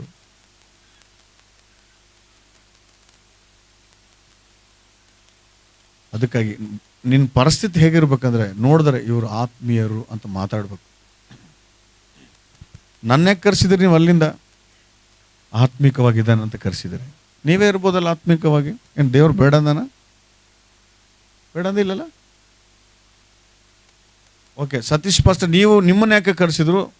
ಆತ್ಮಿಕ. ನನಗೆ ಆತ್ಮಿಕ ವಿಷಯಗಳು ಹೆಂಗೆ ಬಂತು? ನಾನು ನೆಟ್ಟಿಗೆ ಚರ್ಚ್ಗೆ ಹೋಗ್ತಾ ಇದ್ದೆ, ಚರ್ಚ್ ಆಲಯದ ಕೆಲಸಗಳನ್ನು ಮಾಡ್ತಾ ಇದ್ದೆ, ಚರ್ಚಲ್ಲಿ ಕಸ ಹೊಡಿತಾ ಇದ್ದೆ, ಪಾಸ್ಟರ್ ಮನೇಲಿ ಕೆಲಸ ಮಾಡ್ತಾ ಇದ್ದೆ, ಕಾಲೇಜಿಗೆ ಹೋಗ್ತಾ ಇದ್ದೆ, ಪ್ರಾರ್ಥನೆ ಮಾಡ್ಕೊಳ್ತಾ ಇದ್ದೆ, ದೇವ್ರಿಗೆ ಭಾಳ ಪ್ರಾಮುಖ್ಯತೆ ಕೊಟ್ಟೆ. ಯಾವುದೇ ಕಾರಣಕ್ಕೂ ಕೂಡ ಲೌಕಿಕವಾಗಿ ಏನಂತಾರೆ ಪಾಪದಲ್ಲಿ ಬಿದ್ದೋಗೋದಕ್ಕೆ ಅವಕಾಶ ಸಿಗಲಿಲ್ಲ. ಪ್ರಾರ್ಥನೆ ಮಾಡಿದೆ ಚೆನ್ನಾಗಿ. ಪಾಸ್ಟ್ ಏನು ಹೇಳ್ತಾ ಇದ್ರು ಚೆನ್ನಾಗಿ ಕೇಳಿಸ್ಕೊಳ್ತಾ ಇದ್ದೆ. ಅದು ಕೇಳಿದ ನಂತರ ಅದರಂತೆ ನಡೆಯೋದಕ್ಕೆ ಪ್ರಯತ್ನ ಪಟ್ಟೆ. ಇವತ್ತು ನನ್ನನ್ನು ನೀವು ಕರೆಸಿದಿರಿ. ನಿಮ್ಮ ಪಾಸ್ಟ್ ಹೇಳುವಂಥ ವಿಷಯಗಳನ್ನ ನೀವು ಅದೇ ಮಾಡಿದ್ರೆ ನಿಮ್ಮನ್ನು ಕೂಡ ದೇವ್ರು ಎಲ್ಗೋ ಕರ್ಕೊಂಡು ಹೋಗ್ತಾನೆ. ಇಷ್ಟೇ ಸಿಂಪಲ್.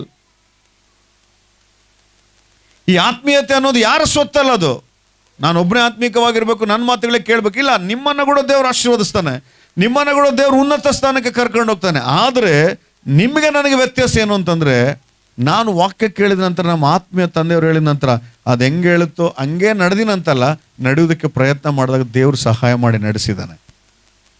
ಇವತ್ತು ನಾವೇನು ಮಾಡ್ತಾ ಇದೀವಿ ಅಂದರೆ, ಸುಮ್ಮನೆ ಬಂದು ಹೋಗ್ತಾ ಇದೀವಿ. ಅರೆ ಬರೆ ಏನಂತಾರೆ ಜೀವ. ಇವತ್ತಿಲ್ದ್ರೆ ನಾಳೆ ಅವನು ನಿನ್ನನ್ನು ತಗೊಂಡು ಪುಟ್ಟೆಗೆ ಹಾಕ್ತಾನೆ. ಅವನು ನಿನ್ನ ಕಡೆ ಬಂದು ನಿನ್ನ ಅರ್ಧಂಬರ್ಧ ಆತ್ಮೀಯತಿರೋನ ತಗೊಂಡು ಪುಟ್ಟೆಗೆ ಹಾಕೋದಕ್ಕಿಂತ ಮುಂಚೆ ವಾಕ್ಯವನ್ನು ಕೇಳಿ ಆ ಅರ್ಧ ಜೀವದಲ್ಲಿ ಎದ್ದು ಹಾರು ಹೋಗ್ಬೇಕು ನೀನು. ಅವನು ಡೇಂಜರ್. ಅವನು ಅದು ತಗೊಂಡೋದನ್ನು ಮಾತ್ರ ಸುಮ್ಮನೆ ಬಿಡಲ್ಲ. ಏನು ಮಾಡ್ತಾನೆ?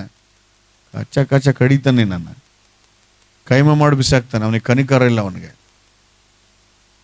ಸೈತಾನು ಗರ್ಜಿಸುವ ಸಿಂಹದಂತೆ ಯಾರನ್ನ ನುಂಗಲಿ ಅಂತೇಳಿ ಕಾಯ್ತಾ ಇದ್ದಾನೆ. ಅವನು ನುಂಗ್ತಾನೆ ಕೆಲವ್ರನ್ನ. ನನಗೆ ಗೊತ್ತಿರೋ ಹಾಗೆ ಅನೇಕ ನಮ್ಮ ಯೌವನಸ್ಥರು, ನನ್ನ ಜೊತೆಲಿ ಬೆಳೆದಂಥವ್ರು, ಆತ್ಮಿಕವಾಗಿ ಇದ್ದಂತೆ ನಟನೆ ಮಾಡಿದಂಥವ್ರು, ಇವತ್ತು ಸೈತಾನ ಕೈಗೆ ತುತ್ತಾಗಿ ಯಾತನೆ ಅನುಭವಿಸ್ತಾ ಇದ್ದಾರೆ. ಅದೇ ವಾಕ್ಯವನ್ನು ಕೇಳಿದವರು, ಅದೇ ಪ್ರಾರ್ಥನೆ ಮಂದಿರದಲ್ಲಿದ್ದಂಥವ್ರು, ನಮ್ಮ ಜೊತೆ ಪ್ರಾರ್ಥನೆ ಮಾಡಿದ್ರು. ಆದರೆ ಆತ್ಮಿಕ ವಿಷಯಗಳನ್ನು ಗ್ರಹಿಸದೆ ಶಾರೀರಿಕ ವಿಷಯಗಳಿಗೆ ಪ್ರಾಮುಖ್ಯತೆ ಕೊಟ್ಟರು. ಸೈತಾನ ನುಂಗ್ಬಿಟ್ನವ್ರನ್ನ. ನೀನು ಆಲಯಕ್ಕೆ ಎಷ್ಟು ವರ್ಷದಿಂದ ಬರ್ತಾ ಇದ್ರು, ಆಲಯದಲ್ಲಿ ಹೇಗಿದ್ರು ಕೂಡ ಆತ್ಮಿಕ ವಿಷಯಗಳ ಕಡೆಗೆ ಗಮನ ಕೊಡದೆ ಹೋದ್ರೆ, ದೇವರು ಆತ್ಮನು ಅಥವಾ ವಾಕ್ಯ ಪ್ರಾರ್ಥನೆ ನನ್ನ ಆತ್ಮವನ್ನು ನಾನು ಬಲಪಡಿಸಿಕೊಳ್ಬೇಕು, ಈ ಲೋಕದಲ್ಲಿ ನಾನು ಏನೇ ನೋಡ್ತಾನೆ ಅದೆಲ್ಲ ಕೂಡ ವ್ಯರ್ಥ, ಒಂದು ದಿನ ಇಲ್ಲದೆ ಹೋಗ್ತದೆ, ನನ್ನಲ್ಲಿರುವಂಥ ಆತ್ಮ ದೇವರ ರಾಜ್ಯಕ್ಕೆ ಹೋಗುತ್ತೆ ಅಂತೇಳಿ ಇದನ್ನು ಗ್ರಹಿಸಿ ಆತ್ಮಿಕ ವಿಷಯಗಳ ಕಡೆ ಹೆಚ್ಚು ಗಮನ ಕೊಟ್ಟರೆ ಖಂಡಿತ ನಿನ್ನನ್ನು ದೇವರು ಆಶೀರ್ವದಿಸ್ತಾನೆ. ಹಲ್ಲೆಲೂಯ. ಅದಕ್ಕಾಗಿ ಇವತ್ತು ಒಂದು ತೀರ್ಮಾನ ಮಾಡೋಣ, ನಮಗೆ ಲಾಭವಾಗಿರುವಂಥವುಗಳನ್ನ ನಾವೇನು ಮಾಡಬೇಕು? ನಷ್ಟವೆಂದು ಎಣಿಸ್ಬೇಕು. ಫಿಲಿಪ್ಪಿ ಪಟ್ಟಣ ಕೇಳ್ತಾನೆ, ನಿಜವಾಗ್ಲೂ ಫಿಲಿಪಿಯಲ್ಲಿರುವಂಥ ಸಭೆ ದೇವರಿಂದ ದೂರ ಹೋಗ್ಬಿಟ್ಟಿತ್ತದು.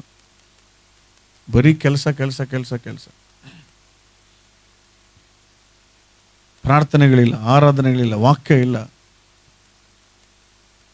ಅದಕ್ಕೆ ಪೌಲ್ ಹೇಳ್ತಾನೆ, ನಾನು ಎಲ್ಲವನ್ನ ನಷ್ಟ ಅಂತ ನಾನಿರುವಾಗ ನೀವ್ಯಾಕೆ ನಷ್ಟ ಅಂತ ಎಣಿಸ್ತಾ ಇಲ್ಲ? ನಾನು ನಷ್ಟ ಅಂತ ಎಣಿಸಿರೋದು ನನಗೆ ಮಾತ್ರ ಅಲ್ಲ, ನಿಜವಾಗ್ಲೂ ನಷ್ಟನೇ ಅದು. ಅದಕ್ಕೆ ಹೇಳ್ತಾ ಇರೋದು ನಾನು ನಿಮಗೆ. ಲೌಕಿಕ ವಿಷಯಗಳೆಲ್ಲವೂ ನಶ್ವರ, ಅವು ಈಗಿದ್ದೀಗ ಮಾಯ ಆಗ್ತವೆ. ಅವು ಸ್ವಲ್ಪ ಸಮಯ ಮಾತ್ರ ಸಂತೋಷ ಕೊಡ್ತವೆ. ಸೊ ಈ ಮಾತನ್ನು ಪೌಲು ಫಿಲಿಪ್ಪಿ ಸಭೆಗೆ ಹೇಳಿದಾಗ ಇವತ್ತು ದೇವರಾತ್ಮ ನಿಮ್ಮ ಜೊತೆ ಮಾತಾಡ್ತಾ ಇದ್ದಾನೆ. ಈ ಲೋಕದಲ್ಲಿರುವಂಥ ಯಾವು ಕೂಡ ಶಾಶ್ವತವಲ್ಲ, ನಶ್ವರ. ಅವ್ಯಾವು ನಮ್ಮನ್ನು ಬದುಕಿಸೋದಿಲ್ಲ, ಅವ್ಯಾವು ನಮಗೆ ದೀರ್ಘಾಯುಷ್ಯನ ಕೊಡೋದಿಲ್ಲ, ಅವ್ಯಾವು ನಮ್ಮನ್ನು ಆಶೀರ್ವಾದ ಮಾಡೋದಿಲ್ಲ. ಅದಕ್ಕಾಗಿ ವಾಕ್ಯ ಕೇಳುವಂಥ ನಾವು, ಹೌದು ಸ್ವಾಮಿ, ನೀನು ನನಗಾಗಿ ಘನತೆಯನ್ನು, ಸಂತೋಷವನ್ನು, ಪ್ರಾಣವನ್ನೇ ಕಳ್ಕೊಂಡಿದ್ದಿ. ಬಟ್ ನಾನಿವತ್ತು ಸ್ನೇಹಿತರನ್ನ ಕಳ್ಕೊಳ್ಳೋಕ್ಕಾಗ್ತಾ ಇಲ್ಲ, ನನ್ನ ಬಂಧುಗಳನ್ನ ಕಳ್ಕೊಳ್ಳೋಕ್ಕಾಗ್ತಾ ಇಲ್ಲ, ನನಗೆ ಸಂತೋಷ ತರುವಂಥ ಹೊರಗಿನ ವಿಚಾರಗಳನ್ನ ನಾನು ಕಳ್ಕೊಳ್ಳೋಕ್ಕಾಗ್ತಾ ಇಲ್ಲ. ನಿನ್ನನ್ನೇ ಕಳ್ಕೊಂಡ್ಬಿಟ್ಟಿದ್ದೇನೆ ಸ್ವಾಮಿ, ಎಂಥ ದೌರ್ಭಾಗ್ಯ ನಾನು. ಅನೇಕ ಸಾರಿ ಪ್ರಾರ್ಥನೆಗಳನ್ನ ಕಳ್ಕೊಂಡಿದ್ದೇನೆ, ಅನೇಕ ಸಾರಿ ವಾಕ್ಯನ ಕಳ್ಕೊಂಡಿದ್ದೇನೆ, ಅನೇಕ ಸಾರಿ ದೇವರ ಆಲಯವನ್ನು ಕಳ್ಕೊಂಡಿದ್ದೇನೆ. ನಾನೊಬ್ಬ ದೌರ್ಭಾಗ್ಯನ ಸ್ವಾಮಿ, ಇನ್ಮೇಲೆ ಕಳ್ಕೊಳ್ಳೋದಿಲ್ಲ ಸ್ವಾಮಿ, ನಿನಗಾಗಿ ಏನಾದರೂ ಕಳ್ಕೊಳ್ತೇನೆ ಹೊರತು ಏನೇನೋ ಸಂಪಾದನೆ ಮಾಡೋದಕ್ಕಾಗಿ ನಿನ್ನನ್ನು ಕಳ್ಕೊಳ್ಳೋದಿಲ್ಲ ಅಂತ ಒಂದು ತೀರ್ಮಾನ ಮಾಡಿದ್ರೆ ಖಂಡಿತ ದೇವರು ನಮ್ಮನ್ನು ಆಶೀರ್ವದಿಸ್ತಾನೆ. ಹಲ್ಲೆಲೂಯಾ. ಕೂತಂಥ ಸ್ಥಳದಲ್ಲಿ ಕಣ್ಣುಗಳನ್ನು ಮುಚ್ಚಿ ಒಂದು ತೀರ್ಮಾನಕ್ಕೆ ಬರೋಣ. ನಾವು ಇನ್ನೊಂದು 10 ನಿಮಿಷಗಳ ಕಾಲ ಮುಗಿಸ್ಬಿಡ್ತಾನೆ. ನಮ್ಮ ಕಣ್ಣುಗಳನ್ನು ಮುಚ್ಚಿ ಒಂದು ಸಾರಿ ಆಲೋಚನೆ ಮಾಡೋಣ.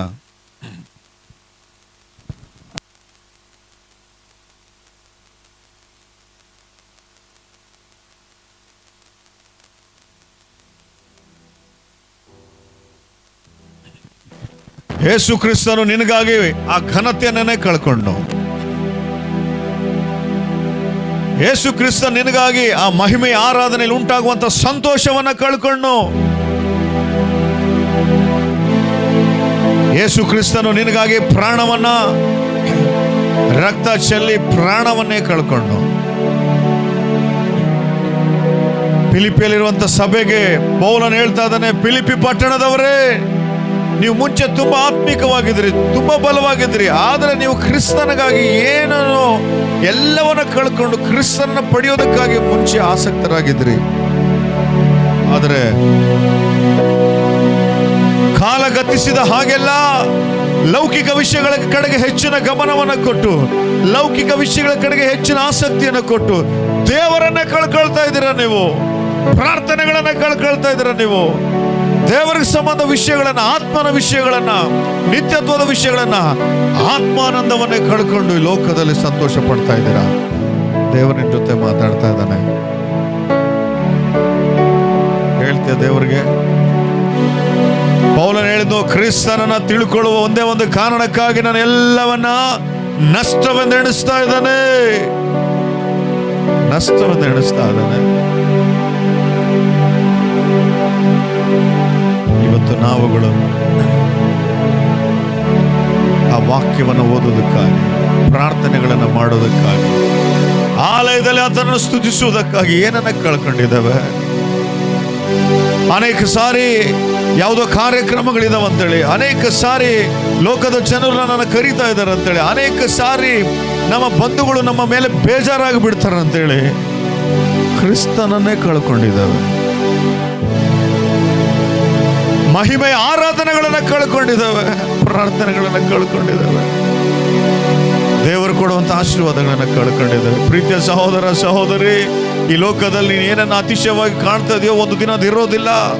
ಲೋಕವು ಲೋಕದಲ್ಲಿ ಇರುವಂತ ಅದರ ಆಸೆಯು ಗತಿಸಿ ಹೋಗ್ತವೆ, ಅತಿ ಬೇಗನೆ ಗತಿಸಿ ಹೋಗ್ತವೆ. ಆದರೆ ಕ್ರಿಸ್ತನ ಚಿತ್ತವನ್ನು ನೆರವೇರಿಸುವನು ಶಾಶ್ವತವಾಗಿ ಉಳಿತಾನೆ. ಆತ್ಮಿಕ ವಿಷಯಗಳೇ ಶಾಶ್ವತವಾಗಿ ಉಳಿಯುವಂತವುಗಳು. ಒಂದು ತೀರ್ಮಾನ ಮಾಡ್ತೀಯ ಈ ಸಮಯದಲ್ಲಿ, ಕ್ಷಮಿಸು ಸ್ವಾಮಿ, ನೀನನ್ನ ಕಳ್ಕೊಂಡ್ಬಿಟ್ಟಿದ್ದಾನಯ್ಯ, ನೀನನ್ನ ಕಳ್ಕೊಂಡಿದ್ದಾನೆ, ಬಹಳ ದೂರ ಹೋಗ್ಬಿಟ್ಟಿದ್ದಾನೆ ಸ್ವಾಮಿ, ಬಹಳ ದೂರ ಹೋಗ್ಬಿಟ್ಟಿದ್ದಾನಯ್ಯ. ಪ್ರಾರ್ಥನೆಗಳಿಲ್ಲದಂತೆ, ಆರಾಧನೆಗಳಿಲ್ಲದಂತೆ, ವಾಕ್ಯ ಧ್ಯಾನವಿಲ್ಲದಂತೆ ಬಹಳ ದೂರ ಹೋಗ್ಬಿಟ್ಟಿದ್ದಾನೆ ಸ್ವಾಮಿ, ಕ್ಷಮಿಸು ನನ್ನಪ್ಪ.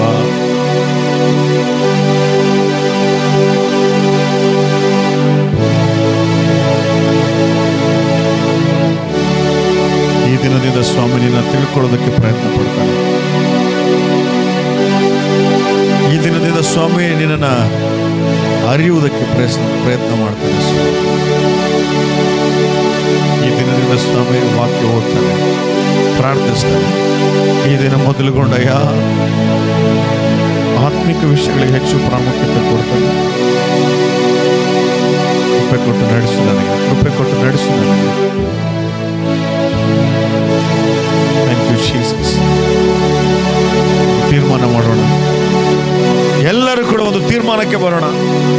ಅಯ್ಯ, ನಿನ್ನಿಂದ ಬಹಳ ದೂರ ಹೋಗಿ ನಿನ್ನನ್ನು ಸ್ವಾಮಿ ಬಾಧೆಗೊಳಗ ಮಾಡಿದ್ದೇನೆ ದೇವರೇ. ನಿನ್ನಿಂದ ದೂರ ಹೋಗಿ ಸ್ವಾಮಿ ನಿನ್ನನ್ನು ಅನೇಕ ಸಾರಿ ನೋವುಂಟಾಗುವಂತೆ ಮಾಡಿದ್ದೇನೆ. ಕ್ಷಮಿಸು ನನ್ನನ್ನು, ಕ್ಷಮಿಸು ರಾಜ, ಪ್ಲೀಸ್.